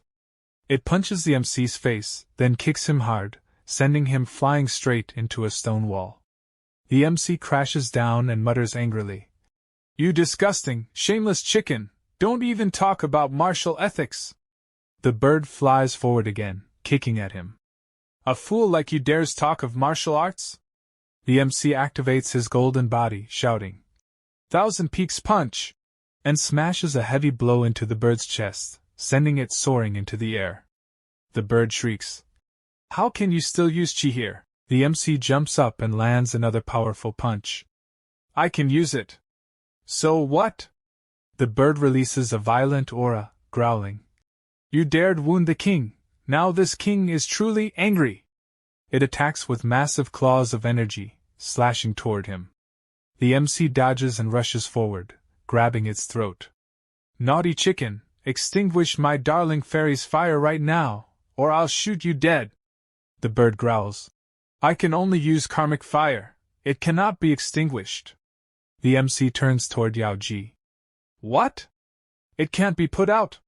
While he's distracted, the bird slips free and flies off, laughing. You fool! This is the law of Karma Avenue. Even the great Lord of Heaven couldn't stop it. The MC glares and starts firing at the fleeing bird, but it dodges the bullets and mocks him. You can't kill me! I'm offended now. The MC clenches his gun and yells. Stinky chicken, get back here! Outside, the bird laughs hysterically. You idiot! You think you've got the skill to fight me out there? The MC prepares his punch and slams it against the cage. The bird scoffs. You stupid fool! That cage is made from sacred dragon bones. You can't even scratch it, and you dare fight the king? We then hear Yao Ji calling. Chun! The MC turns toward her. Darling! We see that the purple fire has completely engulfed Yao Ji. The MC rushes to her side, thinking, what should I do? The system only protects me, it doesn't extinguish others' flames. Meanwhile, the Chicken King smirks. Perfect timing. Soon this king shall dine. Suddenly, Meow Meow appears in front of the MC. The MC thinks, how did he show up? Did eating that sword make him stronger? Pointing to the cage, the MC shouts.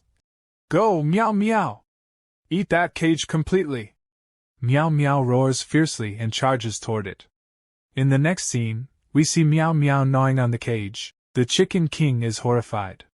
Naughty beast! You dare eat the king's cage? Watch my claws! He lunges forward, slashing at Meow Meow, but the ghost tiger dodges easily and continues devouring the cage. The Chicken King attacks again with fire, but the tiger leaps over the flames and pounces directly at him. Behind the MC, the ghost tiger and the Chicken King clash violently. The MC rummages through his secret pocket and thinks, the power of Karma Avenue. This bandage restores blood. It's also a rule of strength. Let's see if it works. He wraps a bit of the bandage around Yao Ji's hand and exclaims, "Whoa, it's working!" Quickly, he covers her entire body with it. Electric sparks begin to crackle from Yao Ji's body. Both the ghost tiger and the Chicken King freeze in disbelief, their eyes wide. We see Yao Ji fully wrapped in glowing bandages, floating into the air. The MC blushes bright red like a tomato, blood trickling from his nose, pervert mode activated. He stammers, "Darling, how can you use Qi again?" Yao Ji looks at herself and says calmly, "Seems the spiritual pressure here is protecting me." Sweat rolls down the Chicken King's face. "Impossible! How can anyone use true essence here? This defies all science." Yao Ji steps forward angrily, saying, "So you wanted to eat me? Let's see who devours whom now." She charges at him. The Chicken King panics and tries to flee, but Yao Ji's lightning strike shoots past the ghost tiger and hits the chicken's backside directly. Its tail bursts into flames as it screams, "You dared burn the king's noble feathers! The king will never forgive this!" The MC walks up behind Yao Ji and mutters, "Darling, is this chicken's bloodline really that weak?" Yao Ji mounts her flying sword and replies, "That red bird is actually an ancient relic. Though its strength has degraded to the foundation building stage, if we use our true essence cultivation wisely, we can subdue this king. The beast's blood value is immeasurable. This time, we must capture it." The scene shifts. We see MC and Yao Ji flying on their sword, while below them the Chicken King soars upward toward them. Then Yao Ji raises her hand and attacks the Chicken King with her thunderstrike palm, and the bird crashes straight into the ground with a loud explosion. Smoke fills the entire area. Yao Ji and MC descend, landing where the Chicken King had fallen. Yao Ji looks around and says, "So, he already escaped from here." We then see the ghost tiger, drooling hungrily. MC looks at it and says, "If you can find him, I'll give you a good reward." The ghost tiger begins tracking the Chicken King's location. We see the Chicken King appear near a waterfall, and after reaching the pool below, he dives straight into the water and disappears. MC watches all this and thinks to himself, that little dragon-blooded chicken must be relying on this spiritual spring for self-healing. There's something special about that bird. Soon after, Yao Ji and MC arrive at the same place. MC steps forward and says, "Darling, that chicken is hiding here."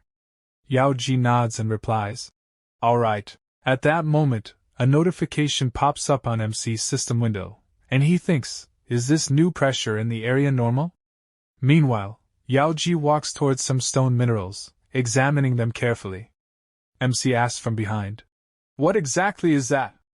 Yao Ji picks up one mineral stone and says, "This is the raw ore of Taijingjing. Across the Great Mountains there hasn't been a new mineral deposit discovered in nearly 1,000 years. MC smiles, claps his hands, and looks excitedly at the stone. Besides this, there's also Taishu Profound Stone and Tai Bai Lingyang veins. So many mines, darling. Are we about to become rich? Just then, a loud voice booms from above, the Chicken King. Both of them look up as he shouts, "You two little thieves! How dare you chase me into my own cave? The Reiki pressure here is normal. Let's see how you fight me now." The Chicken King swoops down and attacks them with his claws. Yao Ji immediately draws her thunder sword and counterattacks with a strike of lightning. Smoke fills the air again, and through it we glimpse the Chicken King.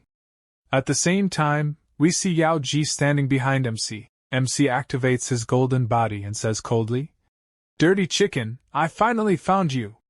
The Chicken King, furious, charges forward and roars, "How dare you insult this king, you filthy brat!"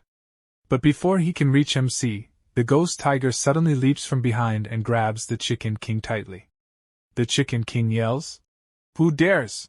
But before he can finish, We see a grenade in the ghost tiger's mouth, and it explodes. Both the Chicken King and the ghost tiger are caught in the blast. The Chicken King tumbles out of the explosion, covered in soot and fury, shouting, "You lowly, shameless little thief! You've truly humiliated me! Die!" Just then, MC pulls a frying pan out of his cigarette pocket and slams it right onto the Chicken King's face. The Chicken King crashes straight to the ground, lying there battered and broken. He looks up weakly and groans. "What kind of magical weapon is that?" MC rests the frying pan on his shoulder, grinning, and says, "A magical weapon forged by the rules of the road, indestructible and unbreakable. Dirty chicken, allow me to test it again." In the next scene, the battle between MC and the Chicken King begins in full swing. MC laughs and says, "Good luck, tonight's menu is roast chicken."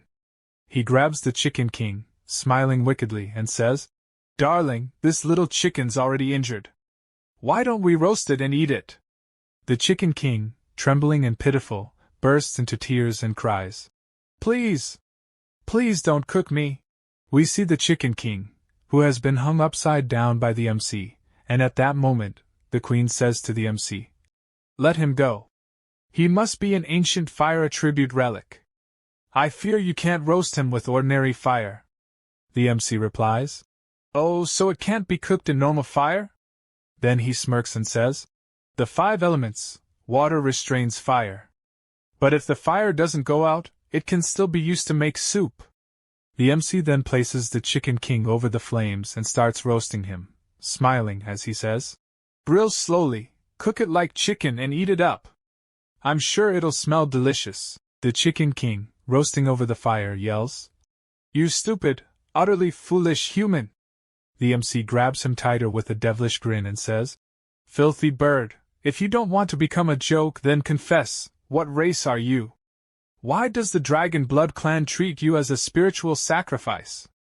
The Chicken King, eyes wide and screaming, says, "The great king possesses infinite mana. The Dragon Blood clan naturally worships this great king. If they find out what you're doing to me, they won't spare you." The Queen, watching all this, says nothing while the MC smiles and says, "Darling, it's clearly lying. Come on, let's go find some mushrooms." Hearing that, the Queen takes out an enormous furnace and says, "The seed of a primordial legacy is filled with treasures. Eating it directly would be wasteful, let's refine it into medicine instead. This furnace contains both civilian and military-grade flames. It can refine anything with ease." The MC, shocked at the sight of the giant furnace, says, "Darling, where did you even get something that huge?" The Queen explains, "The storage procedures are unique. Don't you have space equipment too?" The MC smiles wryly and thinks, "I've got a system, not some space ring team." Just then, the Chicken King, seeing an opportunity, escapes from the MC's hands and runs away, shouting, "What do you two want? Do you plan to eat the king or refine the king into medicine?" The Chicken King stops, turns around, and yells, "The king will fight you!" Then he uses his skill, Coercive Impact, against the MC. The MC enters his fighting stance, and the Chicken King, laughing, says, "Two weaklings trying to challenge this king? You're still 10,000 kilometers away from being my match. Even though my kingdom has fallen, with the pressure of God's blood, I can still make you suffer worse than death." We see the MC activate his golden body, shocking the Chicken King, who screams, "Who are you? Why aren't you afraid of the coercion from the bottom of the king's bloodline?" In the next scene, the MC leaps forward toward the Chicken King, saying, "Sorry," and then smashes him in the head with a frying pan, saying, "Your negative spells are useless against someone like me." A while later, the Chicken King opens his eyes weakly, and we see the MC lift the lid of the furnace and start shoving the bird inside. The Chicken King, screaming, yells, "Hey! What are you doing? Let the king go right now!" But the MC ignores him and says, "This is exactly what you said, right?" We see a chain tied around the MC's arm, and another end of it bound around the Chicken King. When the Chicken King is inside the furnace, he screams, "Yuan-san! It's burning! I'm burning! Let me out! I'll tell the truth. I can't tell the truth." The MC pulls him back out and says coldly, "Then talk." The Chicken King, trembling, begins. "I am of the Suzaka clan's bloodline. Thousands of years ago, your human Jiaozhen clan persecuted and killed me. My bloodline allows me to use true elemental spells equal to a human's foundation building stage. The Dragon Blood clan believed I possessed terrifying mana, so they worship me as a spiritual sacrifice."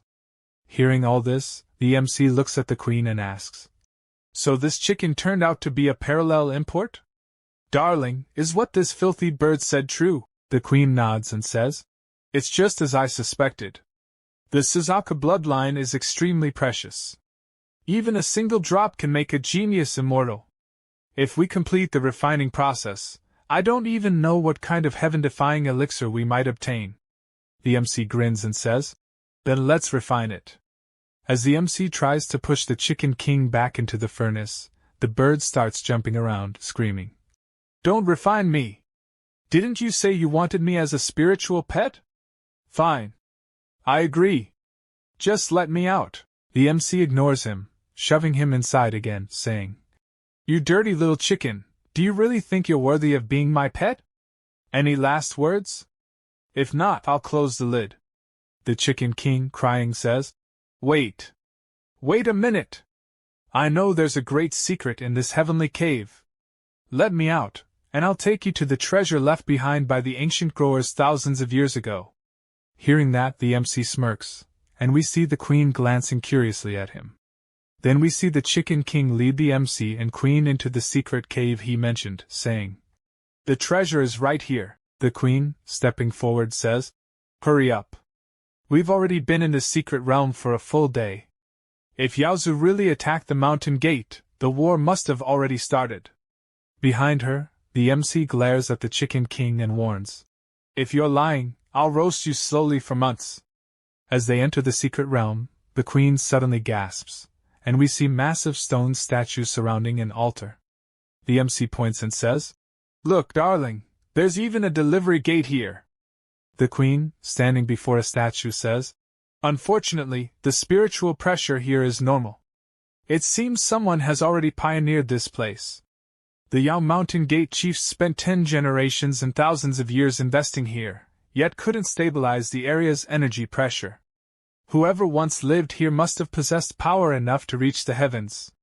The Chicken King, still hanging upside down, says, "The king didn't lie. Let me go. I'll lead you to the real treasure." Hearing that, the MC grabs him and starts spinning him around, saying, "All you've found is a ruin, not a treasure. What's the rush?" As he spins, the Chicken King, dizzy, shouts, "You naughty little!" Then they see a large stick ahead. The MC, glaring, yells, "This junk? Is this the treasure you were talking about? Do you want to die?" The Chicken King, also furious, shouts, "This is no ordinary stick. It's a heavenly magic weapon. The banished immortal who once pursued me used this very weapon to suppress me." The MC, releasing the Chicken King, asks, "What's a heavenly soldier?" The Chicken King answers proudly, "Did your master never teach you? Magic weapons are divided into 4 ranks: heaven, earth, black, and yellow, with heaven being the highest. Among them, the most extraordinary are called divine weapons." The MC then asks, "If it's that powerful, why don't you use it yourself?" The Chicken King, puffing up, says, "The king disdains such crude objects." The MC, smirking, says, "Or maybe your kingdom has fallen so badly you can't even break its seal crystal?" The Chicken King, fuming, shouts, "Nonsense! The great King Yang Mingxun's martial arts are limitless. If he hadn't been injured, even mountain peaks would melt before him." Then the Queen strikes the stick with her thunder palm, and both MC and Chicken King leap away as the stone tablet begins to glow brightly. The MC shields his eyes from the blinding light and says, "What the? It can't be cut at all." The Queen looks at him silently while the MC summons his ghost tiger and commands, "Go, ghosty tiger. Bite through that crystal layer." The ghost tiger approaches but is instantly jolted by energy and flies back into the MC's arms, whimpering. Seeing this, the Queen says, "This crystal's restriction can't be broken by brute force. The MC, fuming, grabs the Chicken King by the neck and shouts, "You filthy bird! Don't you love us anymore? You call something you can't touch a treasure?" The Chicken King, flapping desperately, says, "I have an idea. First, take out your magic weapon." The MC pulls out his frying pan and says, "This one?" The Chicken King rolls his eyes and says, "No, the one that can shoot arrows." So the MC pulls out his sniper gun from the system. The Chicken King, sitting on top of it, says, "Your magic weapon is powerful, but the arrow material is too weak. If you can replace it with something better, breaking that forbidden crystal won't be impossible." The MC's eyes light up as he thinks. In this world, cultivators have high defense, and ordinary bullets can't even scratch them. But if I replace the bullet with a special warhead, one that pierces, bleeds, and spreads poison, wouldn't it be invincible? Then the MC asks the Chicken King, "Tell me, where can I find better material?" The Chicken King, perched on the sniper rifle and grinning, replies, "You already have the swallowing tiger, a rare beast. Why worry about materials?" We see that the ghost tiger is still crying, and the MC looks at him and says, "Devouring tiger, are you talking about your race?" Then we see the queen, who also looks at the ghost tiger and says, "Is that truly the devouring tiger?" And the Chicken King, sitting on top of the sniper gun, says proudly, "Of course. The king never makes mistakes." The MC looks at the queen and asks, "Darling, what is a devouring tiger?" The queen and the MC both stare at the ghost tiger as she explains. The devouring tiger is an ancient spirit beast that feeds on minerals or the remains of other spirit beasts. When it consumes extremely rare minerals like Tanijingjing, it refines them into pure metal within its body, metal so precious its value is beyond measure. We see the ghost tiger sweating heavily. Then he suddenly bolts away and hides behind a rock. Seeing this, the MC frowns and says, "Hey, what are you doing?"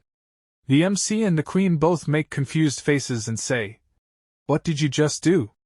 When the MC, the queen, and the Chicken King move closer, they find that everything the ghost tiger had eaten earlier has now been refined and excreted. The MC looks shocked and asks the queen, "Wait, so this material was refined inside him and then expelled?" The queen, also making a disgusted face, says, "Of course. How else?" She picks up the material and explains, "This is top-grade dragon gold. It seems it was refined after digesting the keel bones." The Chicken King looks at the shining metal and laughs, saying, "Dragon gold, sharp and indestructible. Your luck is truly remarkable." The queen asks the Chicken King, "How much dragon gold is needed to make arrows?" The Chicken King raises a finger and says, "Just one piece is enough." The queen hands one small piece to the MC and says, "This piece is yours." Then smiles and stores the rest in her storage ring, saying, "And the rest are mine." The MC takes his piece in hand, smiles, and thinks to himself, "A good refining ability, but in the end it's still poop." The Chicken King lifts the material into the air with his purple fire and says, "I originally wanted to refine the Jingjing or into arrows, but using dragon gold is even better." After refining it, he hands the finished piece to the MC.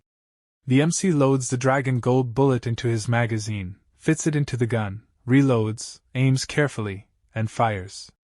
The bullet flies straight into the barrier, and a massive explosion follows. The MC watches the blast and thinks, "This bullet is insanely powerful."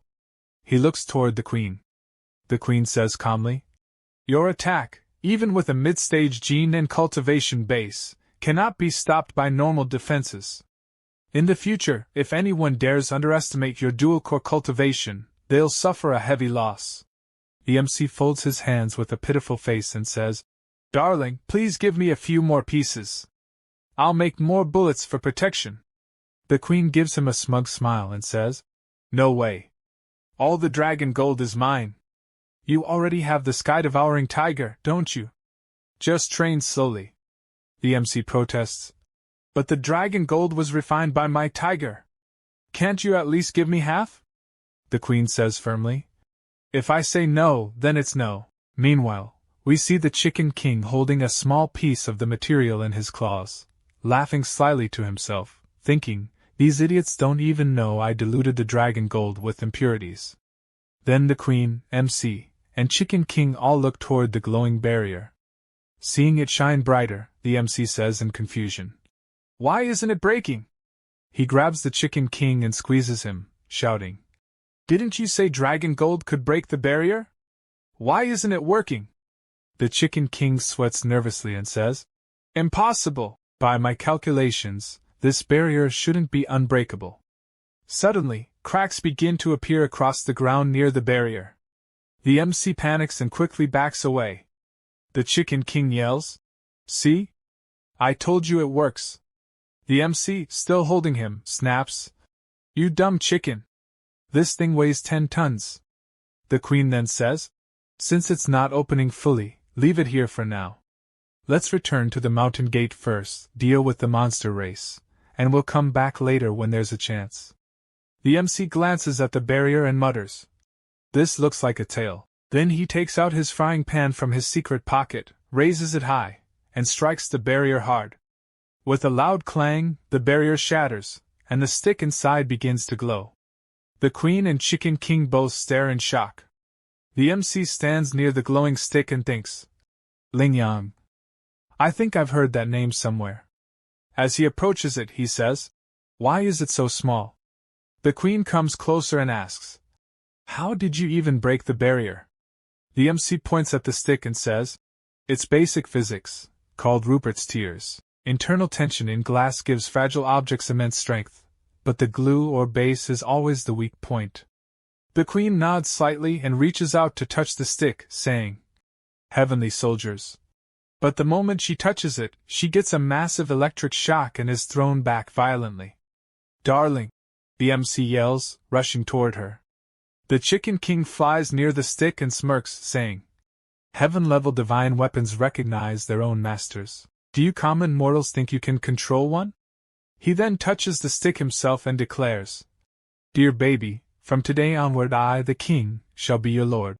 But instantly a surge of power blasts him away, slamming him into the ground. As he falls, he mutters weakly, Why would you reject your king?" Then we see the MC's system begin scanning the stick. The MC thinks, "It can be scanned? It must be an important rules-based tool." Suddenly a system notification appears, "Important rule item detected. Main mission unlocked." At the top of the world. Objective: gather sufficient world information, including biological specimens, spatial data, and rare items. Reward: upon reaching 100% mission contribution, you can launch a world shuttle and return to your home world. Current completion 5%. The MC, now serious, thinks, so the main quest finally unlocked. All that data the system gathered before, it was for this mission. Another notification pops up: main task cannot be paused once initiated. You must complete at least 8% contribution value daily or face punishment. Failure 3 times consecutively will result in character deletion. The MC frowns and thinks, if I fail, I'll be deleted? Damn ghost system. Every time it wants data, it throws me into bloody battles. Does that mean I need to upgrade to fixed PK level soon? He reaches toward the stick, thinking, if this task requires it, I have no choice but to accept it. As he grabs the stick, a golden aura bursts out, forming a swirling tornado around him. The Queen, seeing this, shouts, "Let go! That magic weapon will burn you alive!" But the MC's golden body activates, and he thinks, the Lingyang stick, recognized by my system. It must be crucial. I have to claim it. The golden aura spirals violently. The Chicken King watches nervously, then, boom, a massive explosion erupts.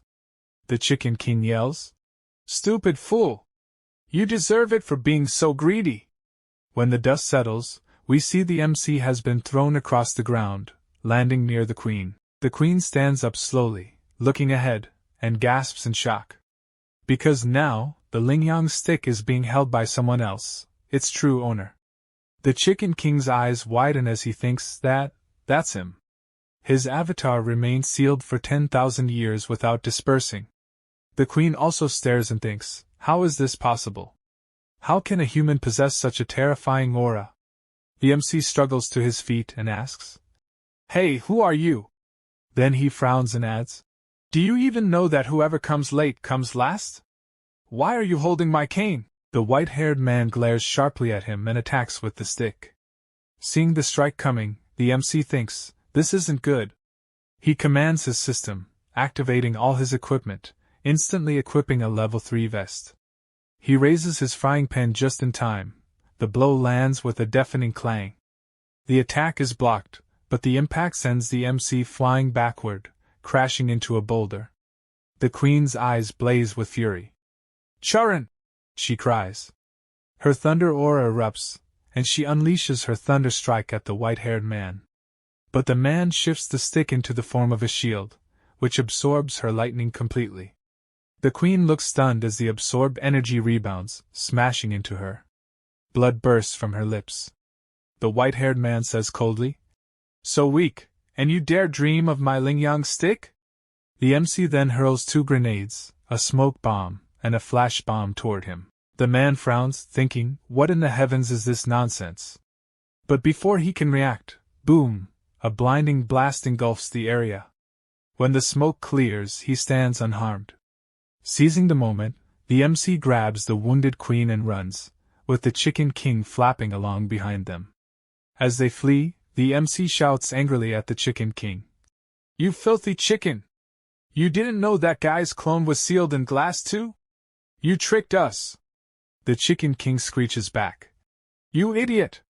How was I supposed to know his clone was also sealed in the crystal? He's the one who chased me into this small world 10,000 years ago. I barely escaped back then, what could I have done?" The MC, running toward the cave's exit, growls, "Once this is over, I'll settle the score with you." When they come out of the cave, that man also breaks the cave open and appears right in front of them. Seeing this, the MC activates his golden body, and while carrying the queen on his shoulder, he thinks to himself, "No! I can't stop him." The MC leaps forward, rushing toward the white-haired man, pulls out his frying pan, and tries to attack him. But the man forms a hand from his stick and grabs the MC. Seeing this, the white-haired man says coldly, "Useless tricks." While the man's stick is still holding the MC shouts, "Ghost Tiger, come out!" Immediately, Ghost Tiger appears and jumps onto the white-haired man's head, biting into his hair. The man panics and tries to pull Ghost Tiger off his head, but the MC seizes the chance to escape. As he runs, he shouts, "Split up and run!" We then see the white-haired man ripping Ghost Tiger off his head and slamming it to the ground, but Ghost Tiger vanishes instantly. The man's forehead now bears bite marks from the tiger's fangs, blood dripping from the wounds. Enraged, he clenches his teeth, and golden wings start forming behind him. Those wings fully unfold, glowing bright gold, and he lifts into the air. Spying the MC and queen fleeing below, he dives after them. Seeing this, the MC panics, his heartbeat races wildly. He turns back and shouts, "Are you here to catch that thing in this world? Then why are you chasing me?" The Chicken King, laughing at him, says mockingly, "You idiot, you're about to be turned into fried chicken yourself." Then the white-haired man points a finger at the MC. A golden laser beam shoots out and pierces straight through the MC's chest, hurling him back until he crashes hard into a tree. The white-haired man glances coldly and says, "I'll kill you later. First, I need to settle accounts with that chicken." Then he flies away. We see the MC lying on the ground, severely injured, while the queen is also in rough shape. She kneels, holding him in her lap, her voice trembling with anger and worry as she says, "Chu Ran, you should have gone alone." The MC, his voice weak and shaking, pulls out a first aid kit and says, "Darling, I think I can still heal." Meanwhile, the white-haired man catches up to the Chicken King and attacks. The Chicken King dodges the blows frantically, but as he turns to flee, the man suddenly appears above him and strikes him hard on the head with his stick. The Chicken King is sent flying, crashing near the MC and queen, smashing deep into the ground. As he struggles to rise, he grunts, "You're not dead yet?" The MC gives him a faint smile, and the queen glances at him too. Then, the Queen hands the golden material to the MC. Holding it in his hand, the MC says firmly, "Even if you die, we won't." He adds, "We'll block him for a while. Hurry and make some bullets, or we won't survive this." Just then, the white-haired man appears before them again and says coldly, "You're supposed to be out of combat. You shouldn't be able to fight." The MC quickly pulls out a painkiller and says to the Queen, "Darling, take this. It'll temporarily increase your combat power." When the Queen swallows the pill, thunder aura bursts out around her. Seeing this, the MC thinks, the stronger the cultivation base, the better the drug's effect. The white-haired man narrows his eyes and says, "A pill that can raise her to half-step dual yuan union strength? No matter, hand me the prescription, and I might spare your lives." The MC and Queen both ready themselves for battle. The MC summons his weapon and retorts, "Do you think we're stupid enough to believe you?" The Queen releases her thunder aura, rising into the air as lightning crackles all around her. Seeing this, the white-haired man sneers, "Even if both of you have Yuanyang cultivation bases, today, you'll die here." He swings his stick, it extends into a massive pole and lashes out toward the Queen. The MC is shocked by the sheer size of the attack, but the Queen swiftly dodges the strike. When the stick strikes the ground, a massive impact wave erupts, but the MC and the Queen narrowly dodge it. The Queen flies upward on her thunder sword, holding the MC behind her. The MC looks at the explosion below and says, "That's too fierce. If I hit that, I'll be turned into gravy." As they soar through the air, the Chicken King appears from behind, holding a magazine in his hand. He shouts furiously, "You too! You destroyed my heaven and my fortune!" The MC, also enraged, yells back, "Shut up! That pervert will come out any second now. Are the bullets ready?" The Chicken King throws the magazine toward the MC and says, "Time is short. I only made 3. The MC catches the magazine, loads it into his gun, and thinks, "Only 3? Then I'll have to ride this out perfectly." Then we see the Chicken King suddenly freeze, shocked, as the Queen also looks ahead. In front of them stands the white-haired man, having reappeared. The MC turns and sees him too. The Chicken King immediately turns to run and shouts, "Fight first! The king will lead later!" But before he can escape, a golden laser beam shoots straight into him. The Queen and MC both panic as they watch the Chicken King crash down from the sky, smashing into the ground below. The attacker, of course, is none other than the white-haired man, his stick now glowing with power, fused into that attack. Seeing this, the MC thinks, "That Lingyang stick is so strong, it can amplify that pervert's body power to this level." The man then removes a sticky golden layer from his hand, it turns into liquid, and new wings of light form again behind him. He says coldly, "If you want to survive, surrender the prescription." The MC glances toward the Queen and says, "Darling, this guy's cruel, and this time, he's serious." At that moment, the Queen grabs the MC's waist with her blue cloth, pulls his hand into hers, and draws him closer behind her. Holding his hand tightly, she says, "Then let's fight together." The MC nods, aims his gun, while behind him, the Queen channels her aura into the weapon. Meanwhile, we see the Chicken King lying on the ground, surprisingly unharmed. He stands up and says, "Luckily, I collected dragon gold to forge this shield, otherwise, I'd be fried." He looks up and sees a brilliant light in the sky. His eyes widen, and panic fills his face. For above, the bullet filled with the Queen's thunder aura hits the white-haired man directly. A massive surge of energy and aura bursts out. The Chicken King, frightened, starts running and shouts, "Good boy! What a blind dog! You've got to play first," said the king. The MC and Queen are still on the thunder sword, the MC still aiming his gun. When the smoke clears, the white-haired man is completely unharmed. He had formed a golden shield with his wings, and as he lowers it, not a single scratch marks his body.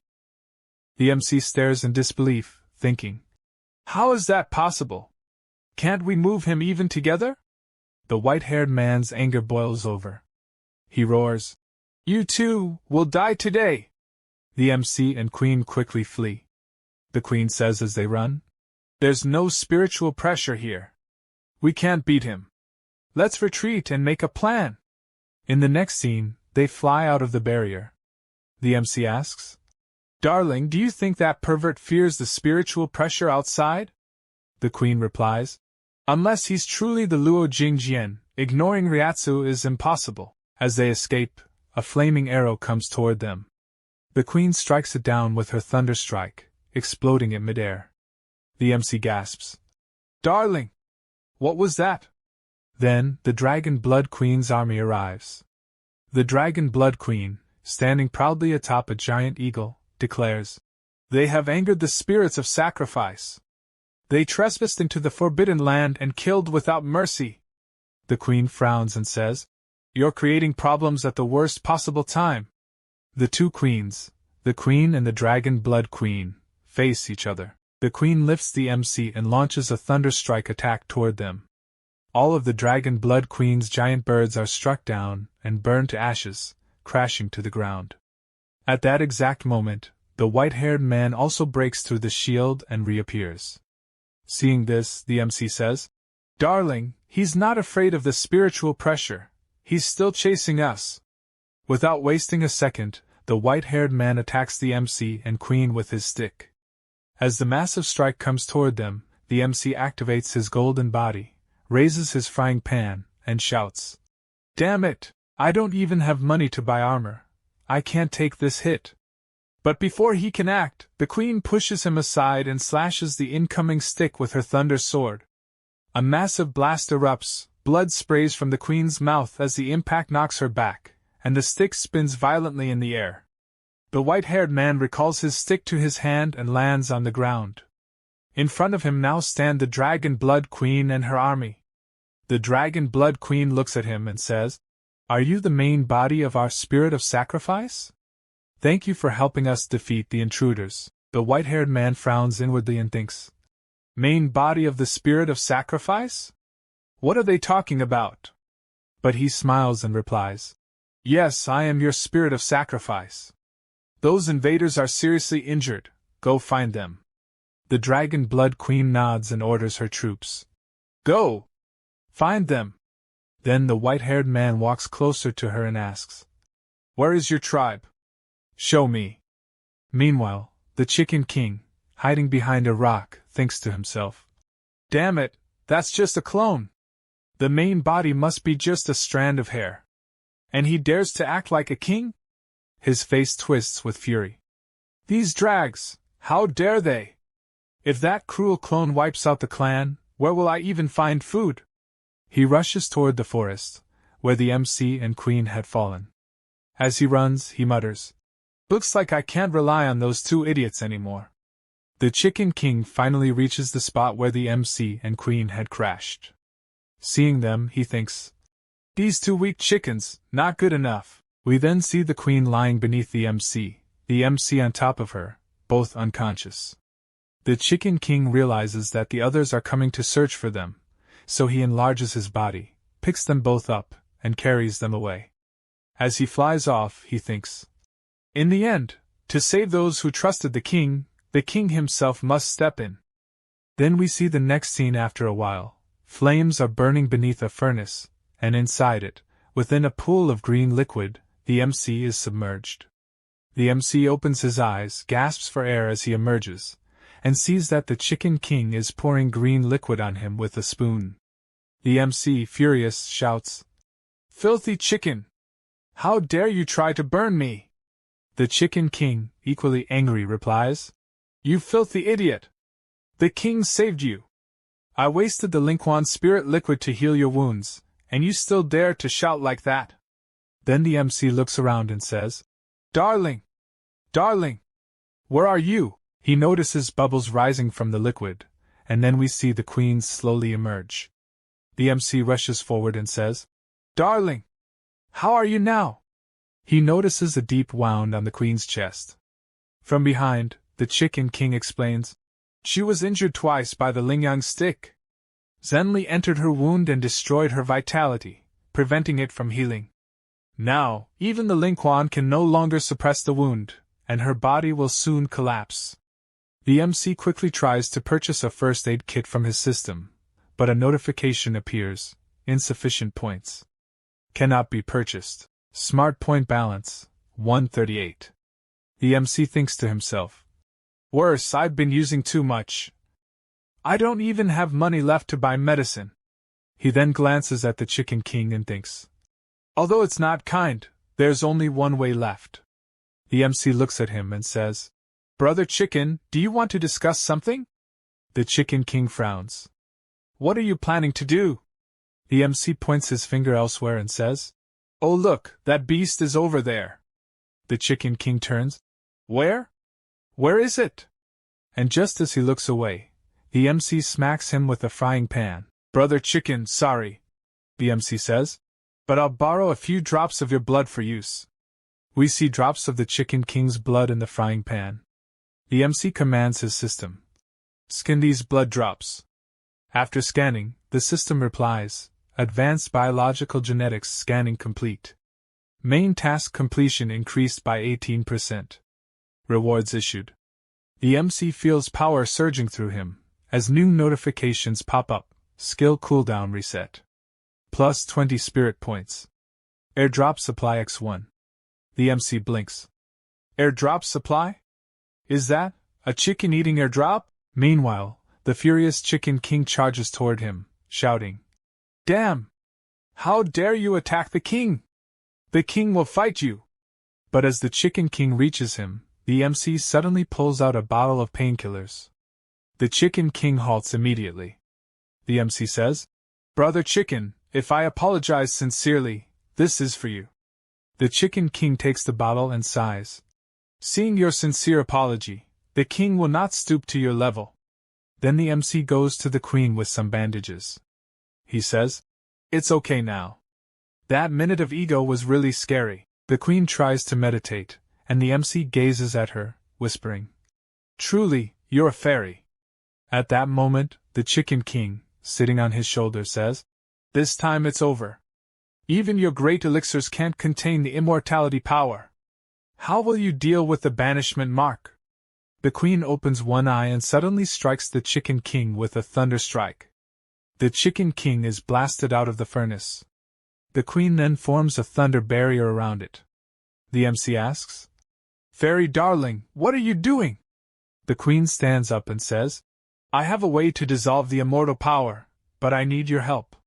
The MC looks at her and says, Help? How can I help you? Then we see the queen. She has taken off all her clothes and suddenly kisses the MC. The MC's face turns red like a tomato, eyes wide in shock. The queen kisses him again and drags him into the green liquid. Bubbles rise as we see the queen riding on top of him, enjoying herself. In another shot, while sitting atop the MC, she says with a smile, Follow the spiritual practice I just taught you. Help me fight the immortality power. She kisses him again, and the MC says, Okay. Outside, we see the Chicken King staring at the furnace, thinking, Those two mother ****airs, they're doing that now? Star. He flies away muttering, Damn it, I'm too lazy to deal with you. I'll go check on that clone situation first. Next, we see the queen smiling, clearly satisfied. She adjusts her clothes, while behind her, the MC lies in the green liquid, completely drained. The queen really sucked him dry. The poor MC looks miserable. The MC thinks, What kind of ghost cultivation technique is this? It clearly absorbed my energy. My blood bar's empty. Then the queen steps on the MC's head, pushing him back into the green liquid. She says, Don't pretend to be dead. Get up quickly. We have to reach the mountain gate as soon as possible. The MC rises from the liquid, smiling helplessly, and behind him, the queen also smiles. The MC mutters, After healing your wound, you stepped on my face again without mercy. I'm really just a tool man. Then we see a special plane from PUBG and Free Fire sent just for the MC's airdrop. The MC looks up thinking, Looks like my airdrop has arrived. The queen looks up too. A faint sound echoes from the sky. The MC thinks, Seems like only I can see this plane. The plane drops the airdrop and disappears. The drop heads straight toward the MC's location. As it lands, the MC moves closer, thinking, I wonder what's inside this airdrop. The crate opens, and it's none other than an AWM sniper rifle. The MC's eyes gleam with joy. He picks it up and thinks, it must be combined with dragon bullets. I wonder how powerful it'll be. While the MC inspects the sniper, the Queen approaches and says, Is this your new magic weapon? Why haven't I seen it before? The MC grins. Look, darling, this is called an AWM. My new weapon. Just then, the Chicken King flies in and says, Do you two still have time to chat? Hurry! Something's happened. When they reach the scene, the Chicken King exclaims, No, we're too late. All they find are corpses of the Dragon Clan. Now, the Dragon Blood Queen and the Immortal stand face to face, ready for battle. The MC thinks, Is the Queen, and that girl, still alive? Lying on a cliff, he asks the Chicken King, Why does that pervert want to kill the Dragon Blood people? The Chicken King replies, He wants to force open your portal through an immortality blood sacrifice. That's why he's killing them. The MC asks the Queen, Darling, those Dragon Blood people are enemies too, right? No need to save them? The Queen replies, The Dragon Blood clan is still in second place. If they damage the portal, we won't be able to escape. After destroying that pervert, we'll deal with the Dragon Bloods next. Meanwhile, we see the Dragon Blood Queen attacking the Immortal, shouting to her daughter, Run! Get away from here! Her daughter flees, crying. The Immortal sneers. None of you will leave alive! He swings his staff, wings emerge from it, and he soars into the air, chasing after the girl. The MC sees this and smiles slyly, thinking, Good, an opportunity. I must ride this one. Behind him, the Queen injects her thunder aura into the MC's body, which flows directly into the sniper gun. And we see the MC take aim at the Immortal's head and fire. The Immortal strides up in front of Toyin and snarls, Whose daughter are you? Why are you meddling with the Dragon Blood clan? Toyin watches the Immortal and thinks to herself about the spiritual energy. The bullet the MC fired strikes the Immortal dead on. From behind, the Chicken King shouts, What happened? Did you kill him? Next scene, the Immortal uses his wings as a shield to protect himself, but the bullet pierces straight through that shield, wounding him. The wings melt and drip like liquid. We see Toyin collapsed on the ground. The liquid is converted into the stick. The MC says, He's injured. And the Queen replies, Let's finish him while he's hurt. The King, the Queen and the MC press their attack. We see where the bullet struck the Immortal's shoulder. The King slams forward with his purple fire. The Queen follows with a thunder strike. Still, the Immortal is unfazed. He releases a golden aura that knocks the three of them hard back. The King lies sprawled on the ground. As the MC looks up at that golden light, a system notification pops up. Spiritual pressure normalized. Recharging halted. The King, sitting on the MC's head, mutters, This is bad. He used an enchantment to balance the spiritual pressure here. It's to force the blood sacrifice. The golden energy spreads through the mountain, and the souls of the slaughtered Dragon Clan are pulled into that golden light. The MC says, Only one bullet left. Its side is glowing bright enough to aim. The King warns, Don't let him complete the blood sacrifice. His strength will skyrocket. The MC nods. This is true immortal power. It could shake the world. We're finished if he succeeds. The Queen, vaulting onto her thunder sword, calls out, I'll buy time. You think of another way. She commands the swords in the air with her thunder, and the entire sword formation lifts and rushes toward the golden aura. The Immortal casually stops those swords with a single gesture and sneers. You're only half-step, yet you use spiritual energy. Can you really use profound formations? With his golden energy he shreds the flying swords to scrap. They collapse, tearing up the land below. The MC frantically searches for the Queen. Darling! Darling, where are you? When he sees her, he's horrified. A piece of a sword is lodged in her chest. He sprints to her, shouting, Don't die! I'll bandage you! As he reaches the Queen she screams, Look behind you! The MC turns, the immortal lunges and drives a blade into the MC's belly, flinging him into a rock. The queen shouts, and the immortal coldly orders, "Stop fighting! Before Zenli, you're just ants." But the MC does not hit the rock, he collides with the king, who had enlarged himself and saved the MC by taking the blow. The MC gasps. "Why are you here?" The king snaps. "You filthy idiot! If this king hadn't helped, you'd be dust already." The king injects his purple fire into a dragon gold bullet and hands it to the MC. "This new weapon was just created from dragon gold and karma fire," he says. The MC holds the dragon gold bullet and frets. "The target's center is so tiny, how will I hit it?" The king shrinks back to normal size. "The king is down, now it's one chance, life or death. You decide." The MC pulls out an adrenaline syringe. "I won't let you be lazy." He injects it into the king's backside. The king screams, then the MC urges, "Get up, it's not over yet." Scene shifts to the immortal trying to open the portal. He looks at the queen and taunts. "You can use that sword formation here. You should be able to open this portal, right?" The queen shakes her head. "Never." The immortal presses a fingertip to the chunk of sword lodged in the queen's chest. Blood spills from her mouth. "Open the portal and I'll give you a quick death," he orders. The queen snaps, furious, and releases thunder. "A mere man can't order me around."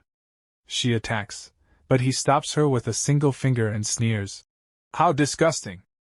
It seems the outside world has become interesting in the past 10,000 years. When the immortal sees the MC approaching, the MC shouts, "Oh, you fool! Get away from my darling!" The MC advances, sniper in hand. The immortal grabs the queen in a bear hug and says, "Immortal darling, do you know what it means to be immortal?" The MC retorts, "That's just rhetoric. Whether clone or not makes no difference. You're strange. Are you AI or remotely controlled?" Enraged, the immortal snaps, "Do you have your own thoughts?" He calls his Lingyang stick to him. It flies back into his hand. The MC thinks, is that it? Will she dare to grab the stick? Then Toyin steps forward with the stick and cries, "Return life to my people!" reaching out and taking hold of the weapon. But the immortal grabs the stick in his hand and begins spinning it. He looks at Tu Yen and says, "Let it go." Meanwhile, we see the MC aiming with his gun, thinking to himself, this dragon girl is really reckless. Looks like I'll have to start the plan earlier than scheduled. The MC takes aim at the immortal's head and fires a bullet. The bullet flies straight and strikes the immortal, but he blocks the attack. We see Tu Yen thrown backward by the shockwave, crashing to the ground. The MC, watching this, thinks, how did he block that? We see Tu Yen, her body wrapped in purple fire, while the immortal stands unfazed, having blocked the attack with his stick. Tu Yen charges forward, trying to strike him again, but the immortal suddenly grabs her by the neck, lifts her off the ground, and chokes her mid-air. Then he swings his stick like a rope, ensnaring the MC and yanking him closer. Smiling coldly, the immortal says, "Play with fire, and burn yourself. You don't need karma, I can purify you right now." Still holding Tu Yen by the throat, he turns her toward the MC, and the purple flames spread toward the MC's body. Seeing this, the MC thinks, damn it. I got tangled with a spiritual sun stick. The system couldn't make me immune to this flame. The purple fire engulfs him as well. The MC shouts, "You damn bastard immortal!" But then, the same purple fire ignites on the immortal himself. The MC somehow manages to break free, and the stick slips out of the immortal's hand. The MC falls backward, hitting the ground. The king, picking up the MC's gun, mutters, "What a pity, it fell." The immortal starts walking toward the MC, but the MC quickly pulls out his Desert Eagle, aims at the immortal's head, and fires. The immortal grabs the barrel of the gun with his hand, but the MC lowers his aim and shoots him in the stomach instead, making the immortal howl in pain. In retaliation, the immortal thrusts his stick straight into the MC's chest, the weapon piercing clean through his body. The queen, horrified, cries out, "Chu Ran!" The immortal snarls back, "Your spirit Chong Chong was prepared long ago. If you wish to strike at my life door, you still need 10,000 more years of cultivation. The MC, clutching the stick impaled through him, smirks and says, "Who said my goal was your life door?" Just then, a system notification pops up. Increase in spiritual pressure detected. System recharge initiated. The immortal looks down at his stomach, shocked. His artifact shatters. He says in disbelief, "I merely confirmed it. You're not the one maintaining the spiritual balance of this world." The king walks up to the MC and says, "Otherwise, when you used the blood sacrifice, you wouldn't have needed to expand the first 4 seals. The magic weapon above you, the bronze mirror, cannot hide from the king's eyes."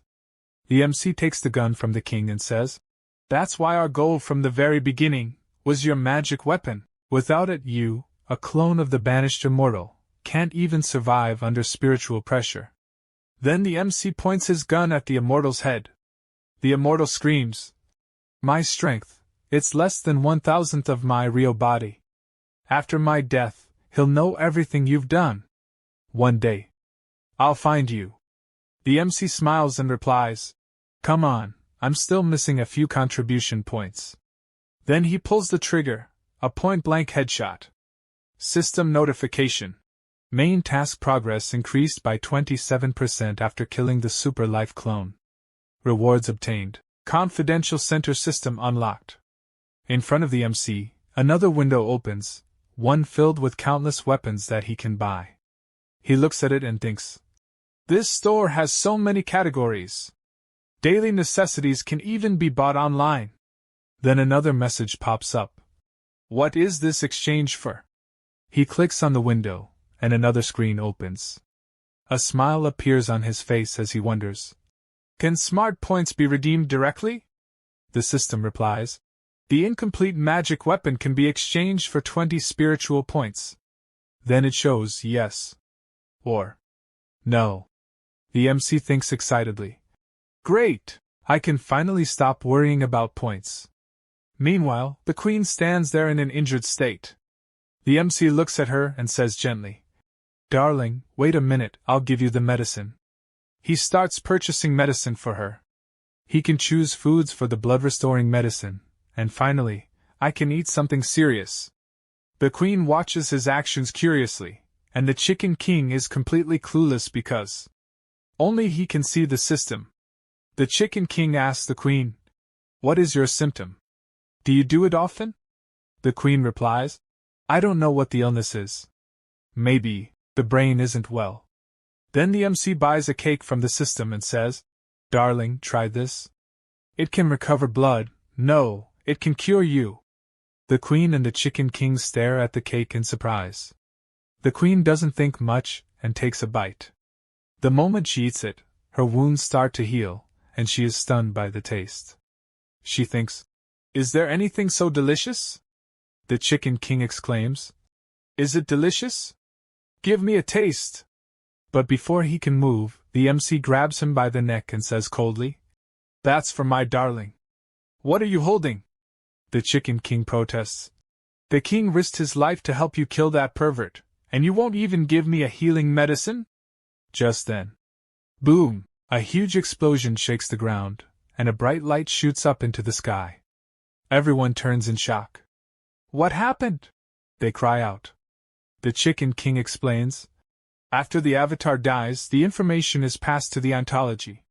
This is the power of true immortals. Even world barriers can't stop it."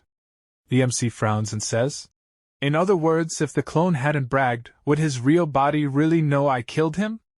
The Chicken King nods gravely. "Of course. That banished immortal once had the power of the realm of annihilation. If he finds you, you're dead," the MC shouts angrily. "Do you think you can run?" "We killed him together," the Chicken King retorts. "As long as the king recovers his strength, even if he comes, I'm not afraid. You should be worrying about yourself." But then, a sword falls to the ground. Everyone turns around and sees the Dragonblood Queen, gravely injured, holding her dying daughter in her arms. Tu Yan's body burns with purple flames as the Dragonblood Queen pleads, "Please save my daughter." The queen replies coldly, She's been burned by fire for too long. Her soul is almost gone. No one can save her, the Dragon Blood Queen begs. She can't be cured here. Please take her to the outside world. I know the outside world is much wider. Someone there must be able to save her. The MC looks at Tu Yan's dying form and feels pity. An idea flashes in his mind. He leans close to the Queen's ear and whispers, Darling, there's a great amount of resources here. If you can conquer the Dragon Blood tribe, it'll be of great benefit. Following his suggestion, the Queen says coldly to the Dragon Blood Queen, I have no reason to save her. Our clans have slaughtered each other endlessly. A single act of kindness won't erase that. Instead of creating future trouble, it's better to hold to principle. Hearing those words, the Dragon Blood Queen instantly understands what she means. To save her daughter's life, she says solemnly, as long as you are willing to save my daughter, I am willing to take a poison oath on behalf of my whole clan. To serve you for generations to come, and never betray. Then, the Dragon Blood Queen kneels and submits herself before the Queen. Now, perhaps Tu Yan's life can still be saved, because the MC's system holds countless life-saving medicines. If you want to see the next part quickly, then go ahead and hype up this video as much as you want. The more you hype it up, the faster I'll upload the next part.